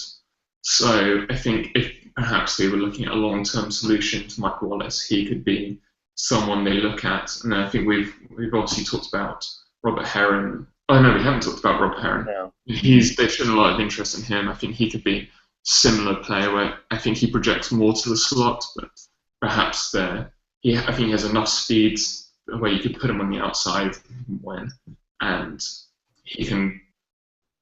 I can see that being like a transferable skill set to if they want to stretch the field vertically with someone, and they're foreseeing the future not with Mike Wallace. Yeah, I think he's probably, yeah, like you said, kind of comparable there. He was a disappointment at the Senior Bowl. He couldn't catch the ball. But when you look at him, he's a guy. If you can get him in the fourth round, that's a nice value. Guys, I would point out, I like Alan Hearns out of Miami. You look at the size, the speed combo. Miami isn't known for developing their players especially well, so I think that would be a good project pick a little bit later on day 3. And then also Matt Hazell. He's a slot receiver out of Coastal Carolina. He looks exactly like James Jones to me. He's a guy that he's a big receiver. I think he's a little over 6'1" or 6'2", and just a smooth route runner. He's kind of like Brian Hartline, except for in a slot's body as far as like frame. Well, we have him relatively low as well. We have him in the zones, surprisingly well. He's obviously a project. I think it looks like we have him in the 7th round. I'd probably look at him like the 5th or 6th. But this depth in this class is just so insane. I mean, I'm looking at our 7th rounders and priority free agents. These are guys that would go 5th to 6th round every other year. Well, I think people we have in the 4th, 5th rounds could go undrafted this class. I think that's kind of the depth of class. Yeah. Where it's going to be interesting kind of group to follow the trajectory, and this could have multiple Pro Bowlers come out of the undrafted free agents. Yeah, exactly. I mean, T.J. Jones. I mean, I think that's another nice player. You look at the kid that went to Cincinnati last year. I can't think of his name. We all liked him on draft Twitter, but broke out with that 3-touchdown game this year. T.J. Jones kind of looks exactly like that guy. Jeff Janis is kind of the metrics, lover boy. I didn't see much from him as far as the Senior Bowl. Looked really lost. Looked like just like a big fast guy, but there's upside there. And same for like Quincy Inuenna. I think that's how you say his name, from Stanford. Another guy. There's so many guys out there with technique flaw or experience flaw. I mean, even Tevin Reese, a guy like that, you could bring him in probably undrafted and develop a really nice role player for your offense. So I think that's partially why I'm not pushing Miami to take a wide receiver unless if they can get an impact guy in the 1st or 2nd round, because they can fill all of their holes and then sign an undrafted guy, and in 2 or 3 years he can be the next Rashard Matthews or probably better. I mean, especially some of these names like Isaiah Burse. I think he could be a really nice slot receiver. Noel Grigsby. I was high on him entering the season.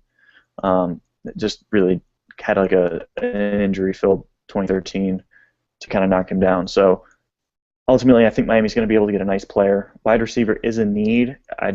If you can't get one of those top guys, I think that you can kind of wait till day 3 and just wait till that value pick, because there's going to be names on day 3 available that people are going to be shocked at, I'm sure.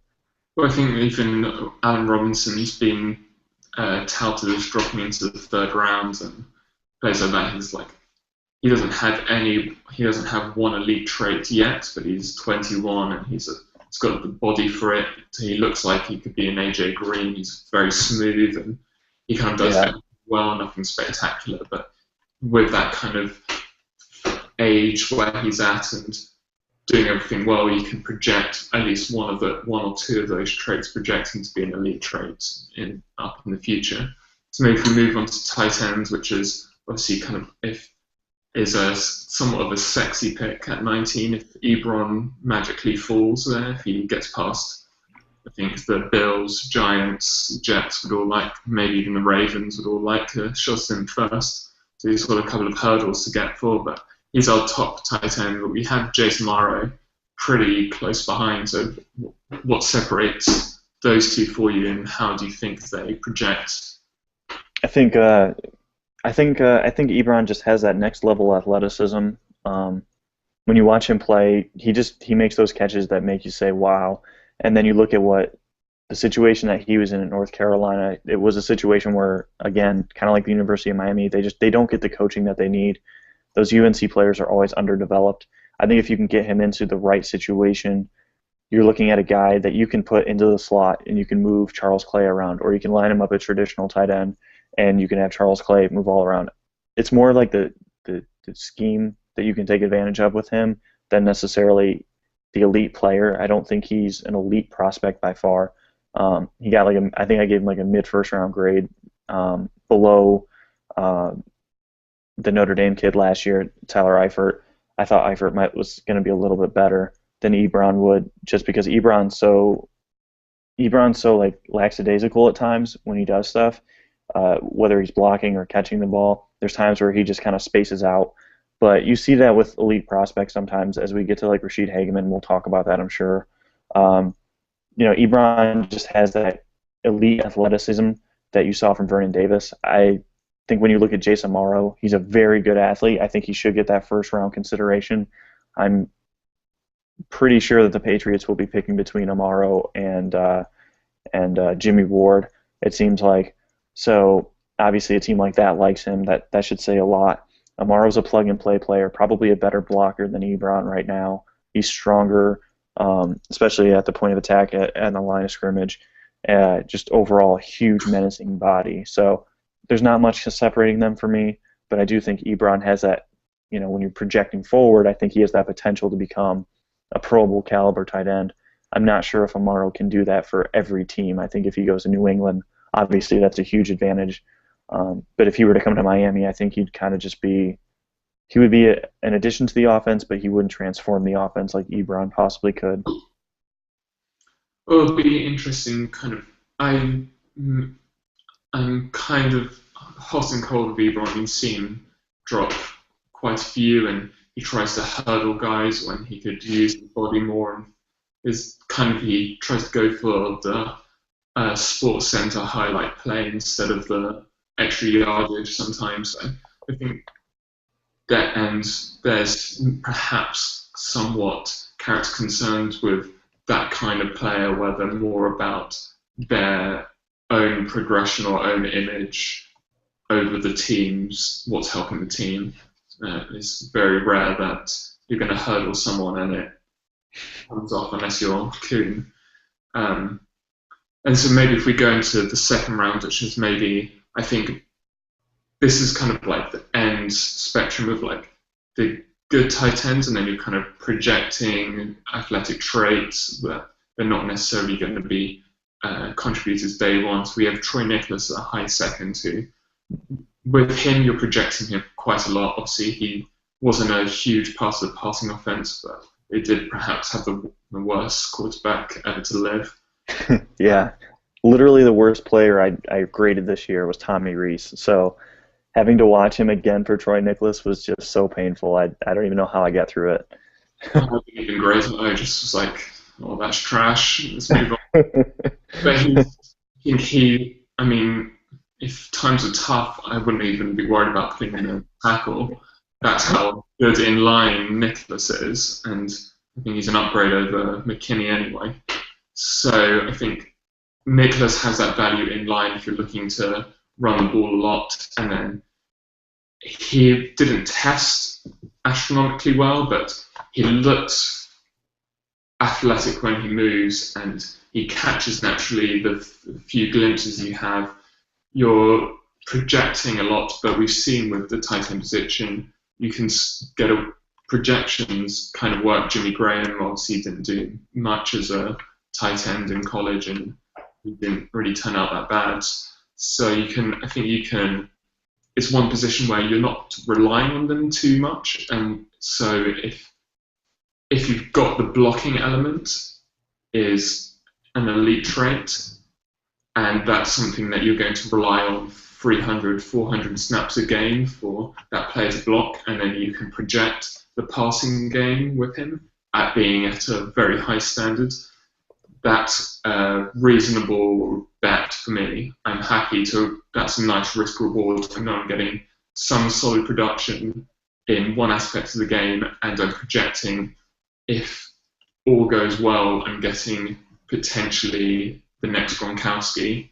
I think he could be if he reaches his full potential, which is obviously somewhat unlikely with some people, but no one thought Jimmy Graham would be Jimmy Graham. So you can project that far. It's whether they reach that, whether Tannehill can make those throws that can elevate him as well is another question. We haven't really seen Tannehill hit a tight end.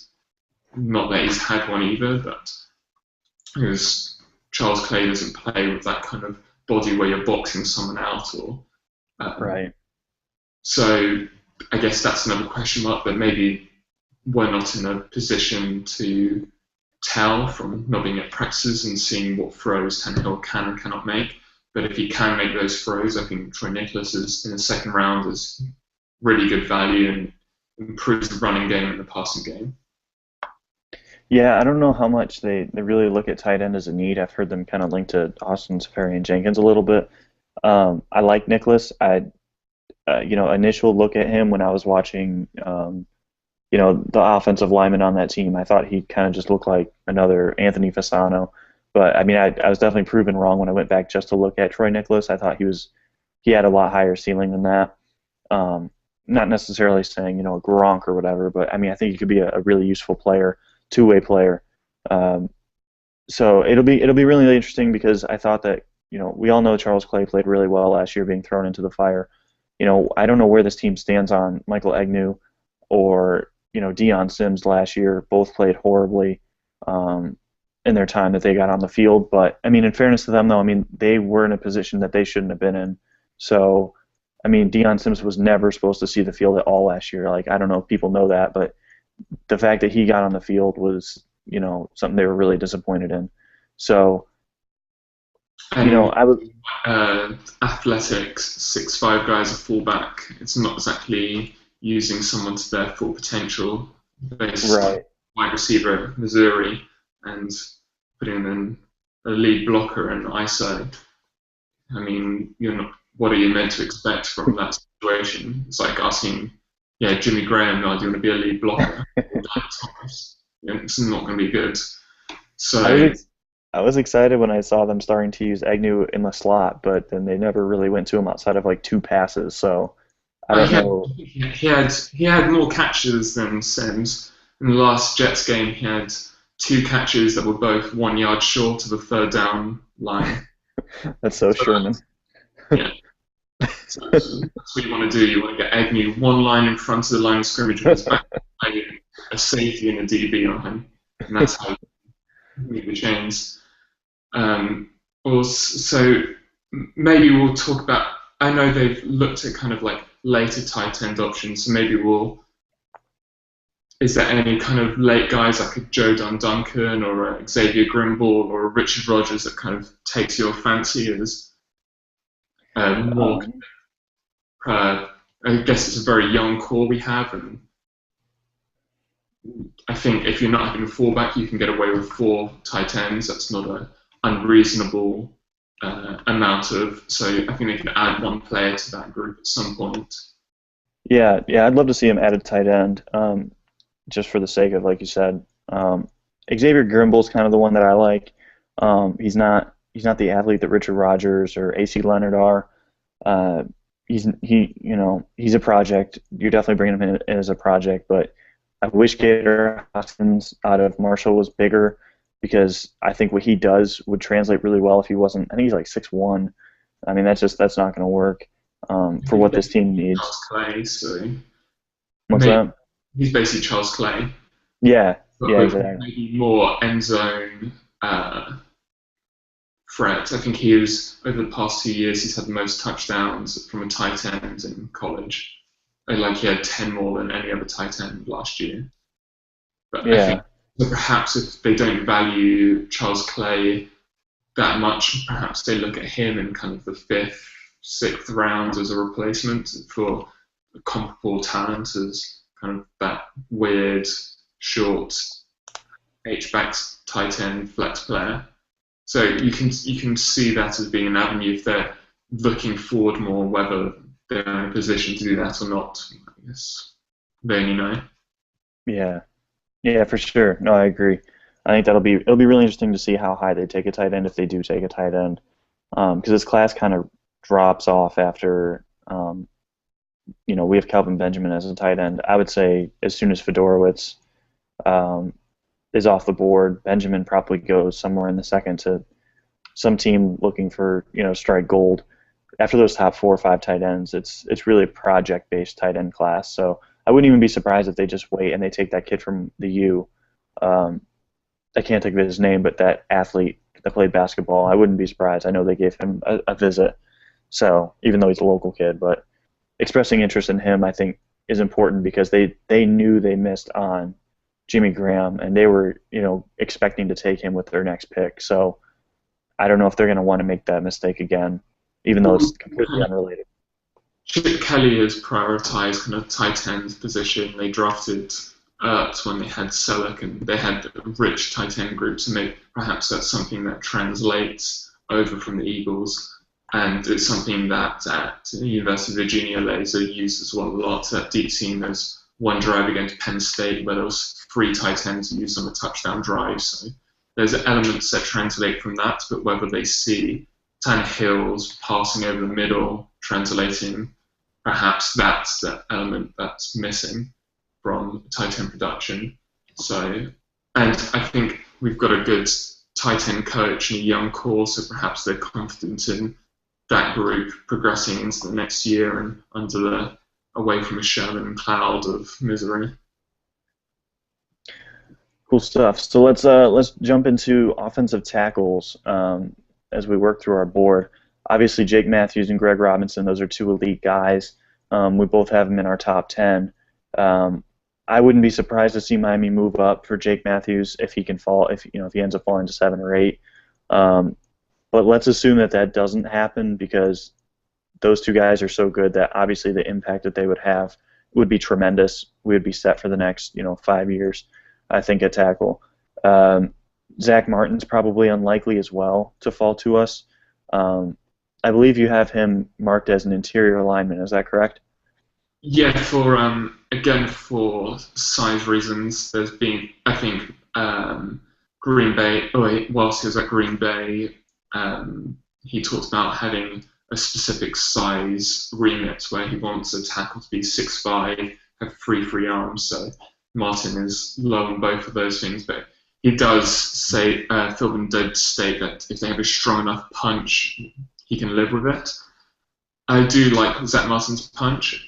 I think if he was drafted, they would be projecting him at right guard, and they would assume Dallas Thomas and Jason Fox would play for the right tackle spot. That would be my read if they were drafting him. Perhaps they'd have all 3 of those guys fight for the right tackle position. I say that partly because Philbin did have smaller tackles playing Green Bay, but they were god-awful, and they were called Newhouse. And it was his last year as offensive coordinator at Philbin there, and Newhouse was a rookie. He was drafted in, I think, the 5th or 6th round as an interior lineman. He played left tackle, and he's probably the worst Green Bay player ever. So maybe that burnt him. And we've seen with the Fox and the 2, both Jonathan Martin and Dallas Thomas, who on the draft card, they were both listed as tackles, even though perhaps potentially some people or lots of people saw them as both interior linemen. I thought Jonathan Martin would be a fine right tackle. And I thought he had left tackle upside and right in his own blocking scheme. With that side, I think Dallas Thomas is a pro guard. I don't think he ever should have been set as a tackle, but he fitted that size remit that the team seemed to covet. So from that standing, I've put every lineman under 6'5", and with short arms, I'm projecting them as interior linemen. The Texans did have, obviously Brown has short arms and is short, so Benton may be able to persuade them otherwise, but I think if it's a tie or if it's close, they're going to go size over anything else. So that's kind of my understanding. So I would have Moses as my 3rd tackle if they were looking for a tackle. And then Billy Turner and Jawan James are pretty much tied for me as a high second rounder. So it would be a reach at 19. Maybe if they trade down and you acquire a pick that value equates nicely. I think if you're acquiring a pick, even if you're moving down 5 spots, because of that acquisition of that pick, that value becomes fine. You're getting the guy you want. Potentially, it's still potentially a reach, but you've recouped something that you're getting a good value out of that position. So whether that's moving down with San Francisco or Carolina, who want to jump AZ, so there's a couple of moves that could happen. But I think those are kind of the guys, and I think we have like Cameron Fleming and Kwanjo just ahead of Luan, who is being reportedly going as the second or first tackle, which is, I mean, let's just not get into Luan. Please don't happen. If that guy goes top 6, I'm just going to throw stuff. Well, I mean, it's really good for Miami. Yeah, true. That board, so we want Luan, we want hell. Let's make everyone go. Like, let's have all the quarterbacks go top 10, and we want talent for that's a benefit to Miami. Yeah.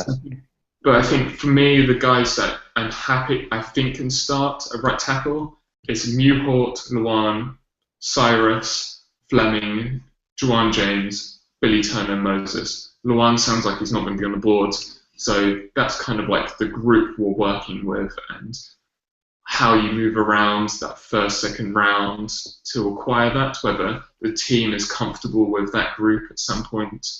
I'm not sure. I think below that we have James Hurst at the top of the 3rd, and whether he can even start is a question mark. And then I think we're getting into like Schofield. That's like a 50-50 chance he'd beat up Dallas Thomas for me. And then we're going into like developmental guys and like guys with size upside, but huge flaws like Tony Richardson or Seantrell Henderson, who I wouldn't be surprised if they don't even know how to spell his name at this point. Yeah, I think this class is really interesting at tackle because, after the first couple, it really drops off. I mean, I'm just kind of looking through our board. I mean, I could see, a guy like, this Canadian guy, Laurent Duvernay-Tardif, I could see him going probably, like 3rd round. To a team like Miami, because these tackles could go early. From what we've heard, is we can expect probably 6 to 7, tackles in the first round. I'd love to see Miami trade down.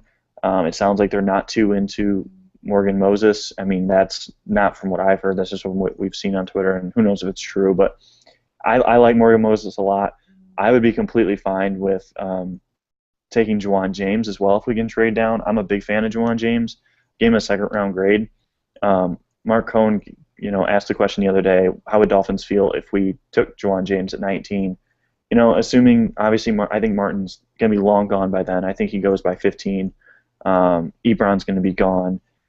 Morgan Moses could even be gone, depending on, what happens trade-wise, because I think there's going to be a lot of trades as well. If we're sitting there at 19, Mosley's gone, or his medicals are crap, which sounds like is the case, I'm fine with Jawan James. I said I'd give it a C+. A lot of people said that was way too high.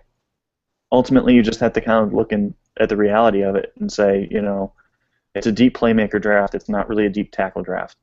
As much as I like the thought of waiting till round 2 or 3 taking a tackle, I can't blame Miami if they want to take one in the first, because you are risking it. You're risking it at 50.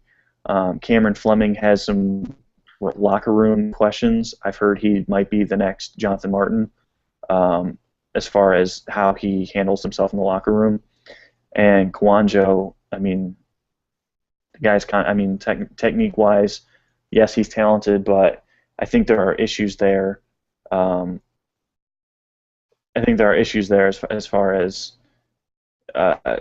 technique, being consistent and such. So we'll see how that works out. But I think this is something that will translate to someone like Trey Turner as well. As when they're both so young. When you're that young and so powerful, it's whether are they winning with their strength against not lower competition, because they're both in SEC, but lower quality of body, and they're just matured quicker. And when they get to the pros, then the technical flaws become elevated because they're not winning through their physical traits alone. You see Cyrus re-anchor, but he's having to re-anchor because he's up in the air beforehand. So when he's up in the air in the NFL, he's not going to be able to re-anchor because he's going to be thrown on the floor. Right, and when he starts his kickback, like he struggles so hard to like recover from that on like an inside move. Just looking at what he did against, some of the top competition that they played, whether it be D Ford or even to start the season against James Gale, I just thought that he's not really a balanced athlete, and for a guy with his medical concerns, yes, he's young, and that is attractive. I mean, if he's sitting there at 50 and we haven't addressed the offensive line yet, I think that's a decent risk there, because I think after Mewhort and Hurst, and like you said, Hurst is coming back from injury, there's probably not a starting tackle left on the board. It'll be between Kwanjo and Fleming, I think, at 50. Maybe Billy Turner. Billy Turner might fall.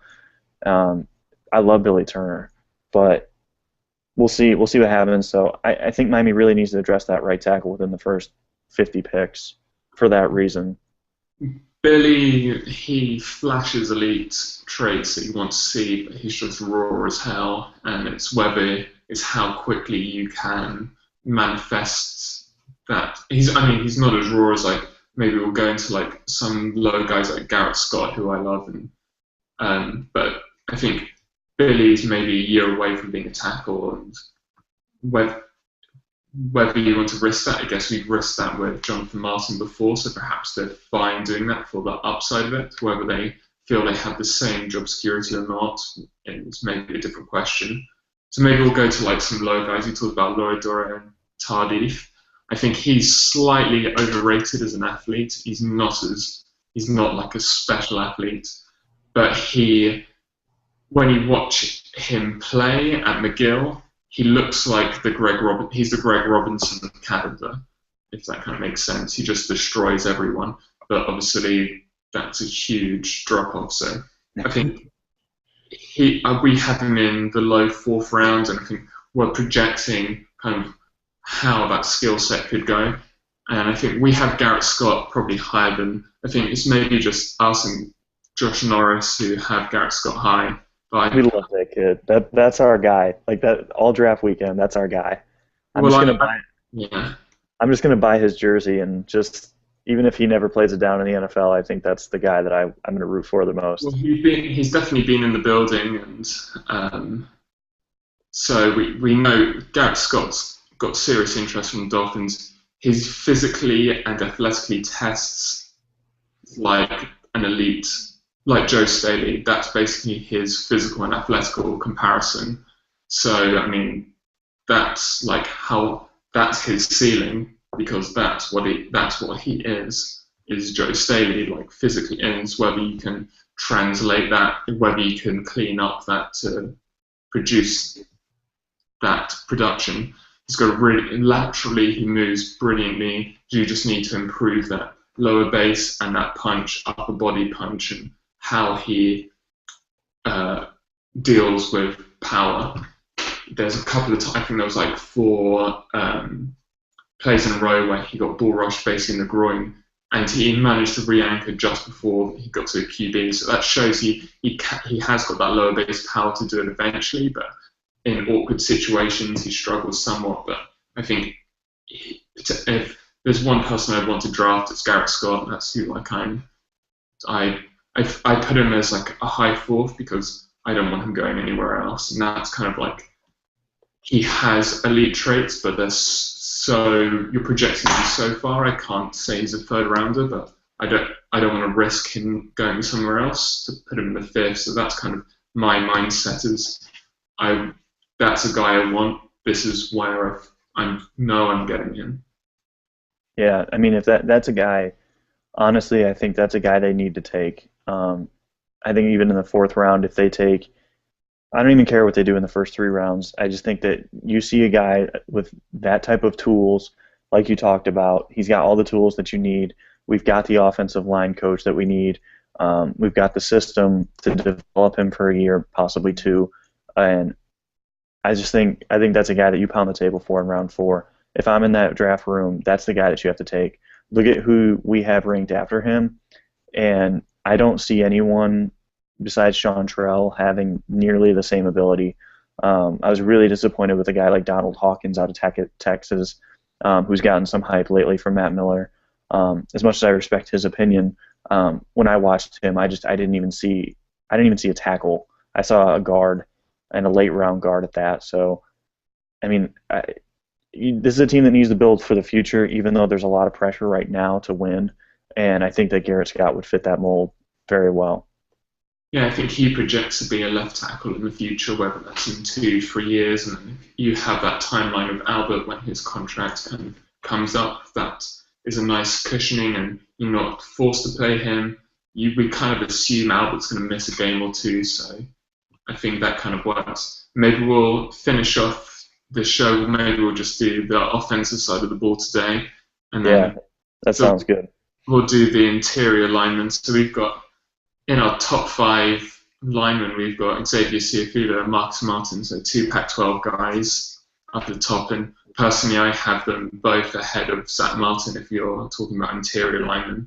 I think Xavier Ciafula, he can play tackle as much as Martin can, as Zach Martin can in my eyes, in Miami. If in a pinch, you don't want him playing tackle, but if you need to, he's another high character guy. He spent 2 years in a mission, so he's 23 now. He's not your regular junior where he's coming in really young. He's a super mature kid. He played pretty much. He can play across the line. He's got a really strong base, great feet. I think he's kind of the mix between where you've got good pass protection, good run blocking, and you know what you're getting. He's a solid player. It's whether you're basically have to be in a position where you think, what is Dallas Thomas? What is Jason Fox? And when you know what they are, then you're deciding how much do we value a guard at this position, or is the need to tackle. If you think Dallas Thomas and Jason Fox can fight for a right tackle spot, then Xavier Ciafula, to me, is the peg. But to me, I wouldn't think Dallas Thomas is a right tackle. Jason Fox is so it's probably a reach. You're getting depth, but you're also, what are you doing with that 3rd round pick you had last year that you're projecting to this? So that's kind of the difficulty. Lots of people like to project they need to attack guards and tackle. Well, you have to somewhat project the assets you have on your roster. It's fine to project draft picks and project them higher than people on the roster after 1 year, but when you're drafting someone, what happens if that projection of the 3rd round doesn't work out in their first year? That's not what you're drafting. You're drafting 4 years of production. So what is Dallas Thomas in 4 years if you actually play him at guard? Is he a starting guard? If you believe he is, then you don't pick Xavier Ciafula, in my opinion. Yeah, and I think that's the plan. At least that's the game that they've talked publicly, is that Dallas Thomas is a guy that they expect to start this year. We'll see. He looked pretty bad last year, so. But that might have been Ireland. I mean, Ireland and Philbin just clearly didn't get along and didn't see eye to eye on players. So we'll see how that works out. I do like Suafilo. I thought his Stanford tape was really concerning, so I have him as a high 2nd round pick. I know he played tackle that game, and that's not where he's going to play most likely at the next level. You saw the traits that you want to see, but I've also heard people that watch offensive linemen a lot more than me and are more experienced at that, better at me than that really sing his praises. So I trust their word on it. I trust your word on it as well. You are one of those people. So I had him as a high 2nd. So I mean, if the Dolphins decided at 19 that clearly, like you said, that would be an indictment on their faith in Dallas Thomas. Then if that's the pick, then that's the pick. But I agree with you. I think that it could be an indictment. Could be praise of Dallas if they think he's a right tackle. So that's true. Yeah, I mean that's true. I mean, and if they think he's a right tackle, I mean that's kind of worrisome. But I don't know. I'm not a big Dallas fan at tackle, but I mean it just kind of comes down to where you project players. I mean, they need to know what they want to do with them. I'll put it that way. As long as they're confident that they can get production out of that right tackle position between those two guys, then a guy like Suafilo would really make sense then. Well, now we go to Marcus Martin. He played centre last year for Southern California, and before that he played left guard. And personally, I think he could make more sense if they traded down, and you kind of have somewhat insecurities about Pouncey at the position, obviously applying the fifth-year option, which at 7.4 million, which would lead me to believe I don't think he's worth that amount of money. He's a top 10, top 15 centre, so either that option is not guaranteed until the start of the 2015 year, so it either means that they're not confident that he'll make it that far because of off the field, or they feel that they'll be able to get, they're wanting to pay him around 6-7 million a year average. To me, I guess that's the ceiling, but with the cap inflating, perhaps they're comfortable with that, having that stability. But perhaps Martin, if they didn't like Dallas, they're scared about Pouncey, that could be an option where they feel they're solidifying two options, positions. They can get rid of Nate Garner in a year, who kind of is in that position as the tweener between all three interior line roles. And I mean, he has a tremendous base. He really improved in that from 2012 to 2013. His hand use is immaculate. I think he's one of the premier players in this class that's kind of not talked about, and I think he projects really well to the pros, even though he's coming out 1 year as a centre. I think he's just a really good football player. Yeah, I agree. I've got a first on Martin as well, and if they can land him at 50, I think that'd just be a slam dunk pick. If they trade back and take him, I'm not going to complain at all. Trading back in this draft would just be so beneficial for this roster. But Marcus Martin, I love him. I mean, he can pull. He's got a good anchor. He's young enough to where you're going to be able to mold him to what you want. Like you said, he's going to come in as a guard, but next year he might be the starting tackle, or I'm sorry, starting center. I think Pouncey, I agree. I think he's a top 10 center. I don't think he's a top 5 guy. If he is, he's right on the edge. And when you're talking about zone block, he's not that important anymore. I'm kind of an advocate that centers really are kind of replaceable. But when you have a chance to grab an elite one, I think maybe we should illustrate why in a zone blocking scheme in particular centers overcompensated.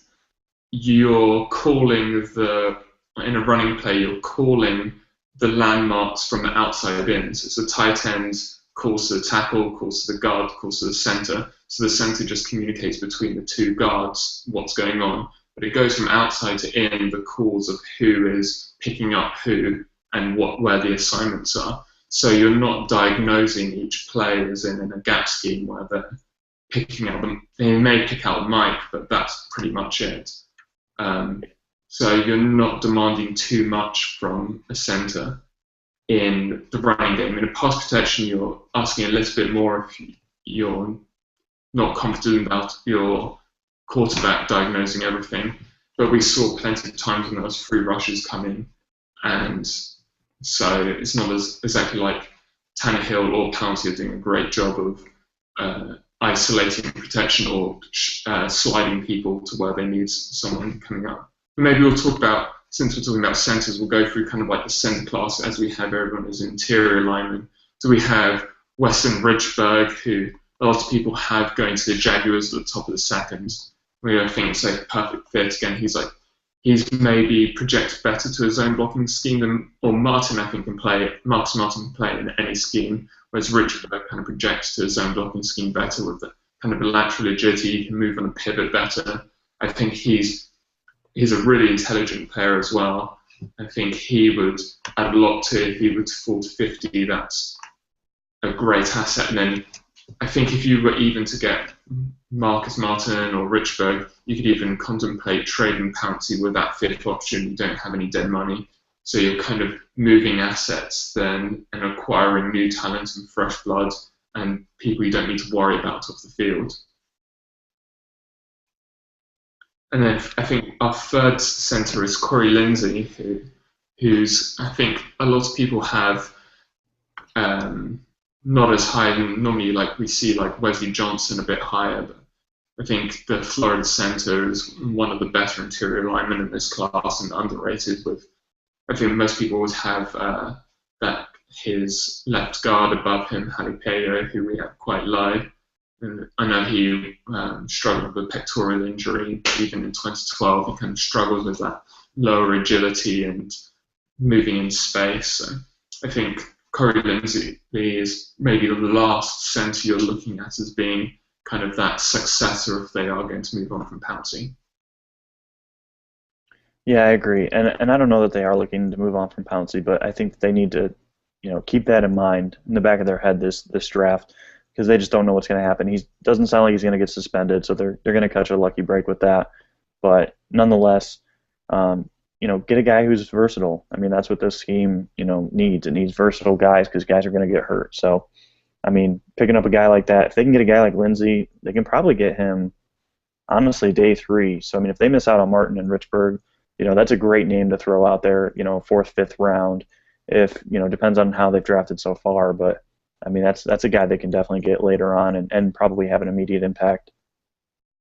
Also, maybe we'll go and finish off with the guard class, and we have Joe Batonio, who's got a lot of hype as like a first rounder. We have him as a late first as an interior lineman instead of a tackle. I think in a traditional zone blocking scheme, or in most zone blocking schemes, if in the Giants or Seattle or Denver, they would have him as a tackle, or even in Green Bay. I think maybe the Dolphins are looking for more of a mauler, so he doesn't really fit the size parameters. But technically he's a really good player. I think you can start him. I mean, I'm happy starting him anywhere across the line day 1, really, but whether the Dolphins coaching staff are or not is a different matter. But I think he is a really interesting player. Then we have Billy Turner first as a tackle, but he could slide in as a guard happily. I think in the Senior Bowl he was mentioned a lot how that's where he projects himself playing, where he would rather play. He talks about he prefers playing in the run game where he can get his hands on people and really run them down. And then we have Trey Turner, who's a junior from LSU, who is just a ball of fun to watch. It's a shame he went down early in the combine. He's pulled up, but he ran. I think he was the 3rd quickest offensive lineman in the whole combine, and he's just pot-bellied, fucking Southern American kid who's just so. He's such a mauler. Yeah, I love watching that guy. I just watched Jeremy Hill tape and just watch him drive guys 20 yards down. And that is just great. And then I think we have Brandon Thomas, who obviously came off the ACL, and we're not. I'm personally not grading on injury because we can't see across the boards. We don't know every medical, so for us, he's a late 2nd rounder. Obviously, he was the Clemson's left tackle. I think he projects well inside, and again, we're looking with guys like Batonio and Billy Turner and Brandon Thomas. You're looking at guys that have played tackle, and you're projecting inside, but it just means you have depth on the line, and you can have someone go inside, and you're having a starter play on outside, and that kind of versatility and depth is priceless. If you kind of look at the longevity of a roster, and you're always going to have 1 or 2 offensive linemen go down, whether they go AWOL or have an ego or whatever it is. I think Dozier is probably Dakota Dozier. I think he's the one that I didn't really see it with, when you're watching him. I don't know what it was about him. I just didn't really like. He played tackle in college, obviously, and at a lower level. Just kind of looking at his combine, looking at his tape, I didn't see much really that says this guy is going to be more than an average, replaceable level guard. What are your thoughts on him? I think his athleticism is kind of understated on the tape. I think he moves really well inside. I think when you have him inside, I think he can slide well. In the running game, I think he can move laterally really well. He works well in small spaces in the 2nd level. I think probably better than most of the class. I think that's what elevated him for me. I think he has a nasty streak as well, and I like his hand use. Obviously, he's at a low level, so you're projecting somewhat how he can develop, but his I think his short shuttle was really good, and that's kind of a good indication for me of, and free cone of like that hip flexibility and movement and how well they can move laterally. And I think that shows on tape as well. So that's kind of elements that I particularly elevated out of tape. But again, that's something I look for more in offensive linemen, is how they move laterally, and hand use is kind of something I want to see, and because I often see it not people with other traits and they can't make up for the lack of those abilities, whether it's a punch or using their legs quickly in the run game. I think when a lot of people talk about offensive linemen and lateral agility, they're talking about kick sliding, moving out to the side. Whereas in a zone blocking scheme, you want it as well as that first step. You're going sideways in the outside zone. You want to be at a 45-degree angle and then be able to drive someone to the side. So that lateral agility, to be able to swing the hips quickly and close off someone and drive them to the side, that projects more, to me, is more important in what is half of your run game. So that's a crucial attribute to me when projecting this particular scheme. Awesome. That's a guy I may need to go back and look at. Who else later on day 3 do you think has a good chance of possibly coming in and making an impact?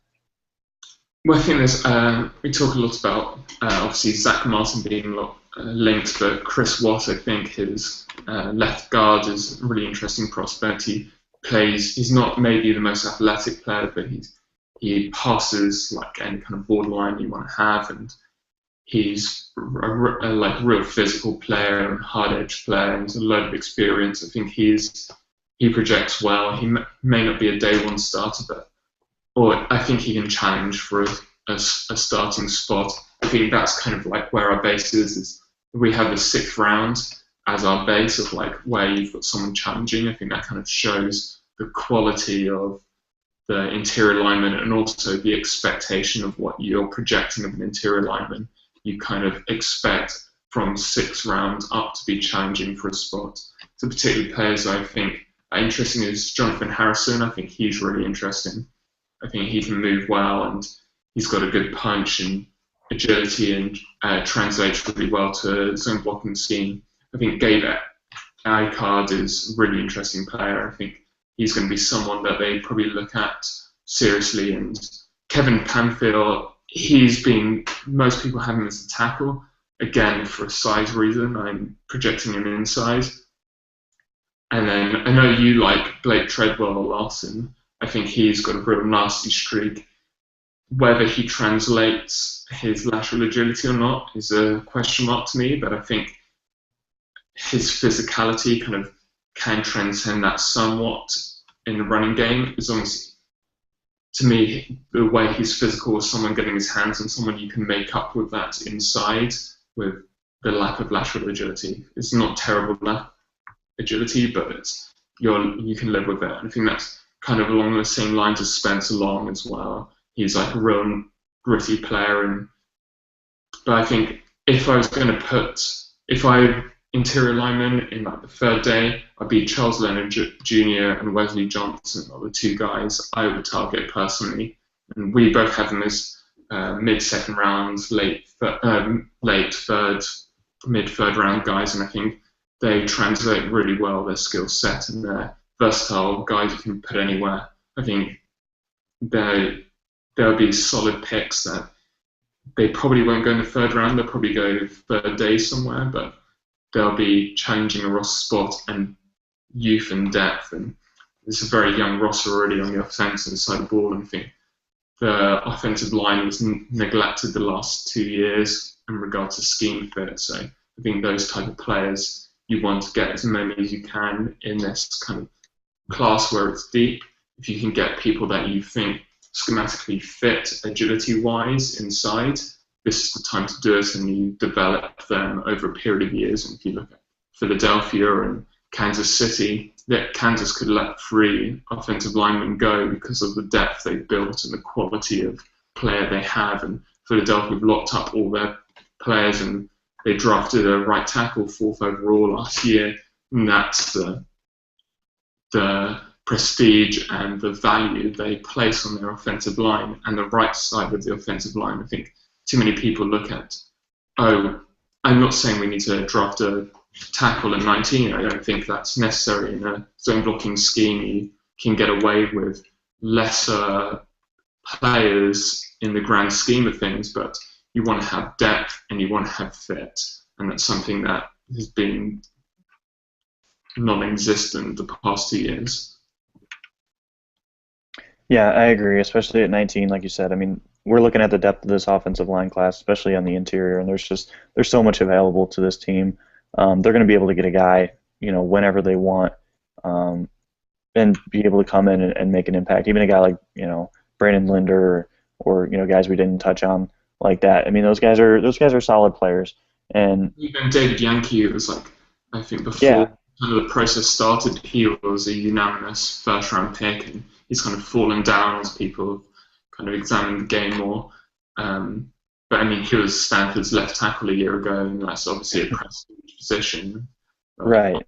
Pete, who's potentially one of the best tackles ever. And I actually think Yankees' biggest problem is the fact that people thought he was going to be the next David DeCastro, and that's not his fault. I mean, he's not on that level, but that's not a huge negative. He's a still very capable player. And he has already a junior in Andreas Pete, who would be a top 5 left tackle in NFL today.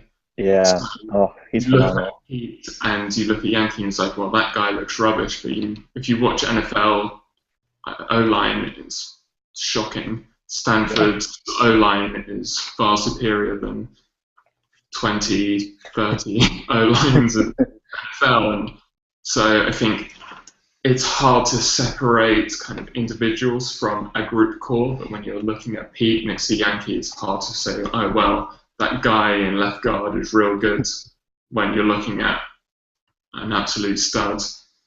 And even Fleming. I mean, Fleming had a pretty good season at right tackle. I mean, you just talk about bullies. That guy's just a straight bully. So yeah, I think Yankee projects as a good starter, though.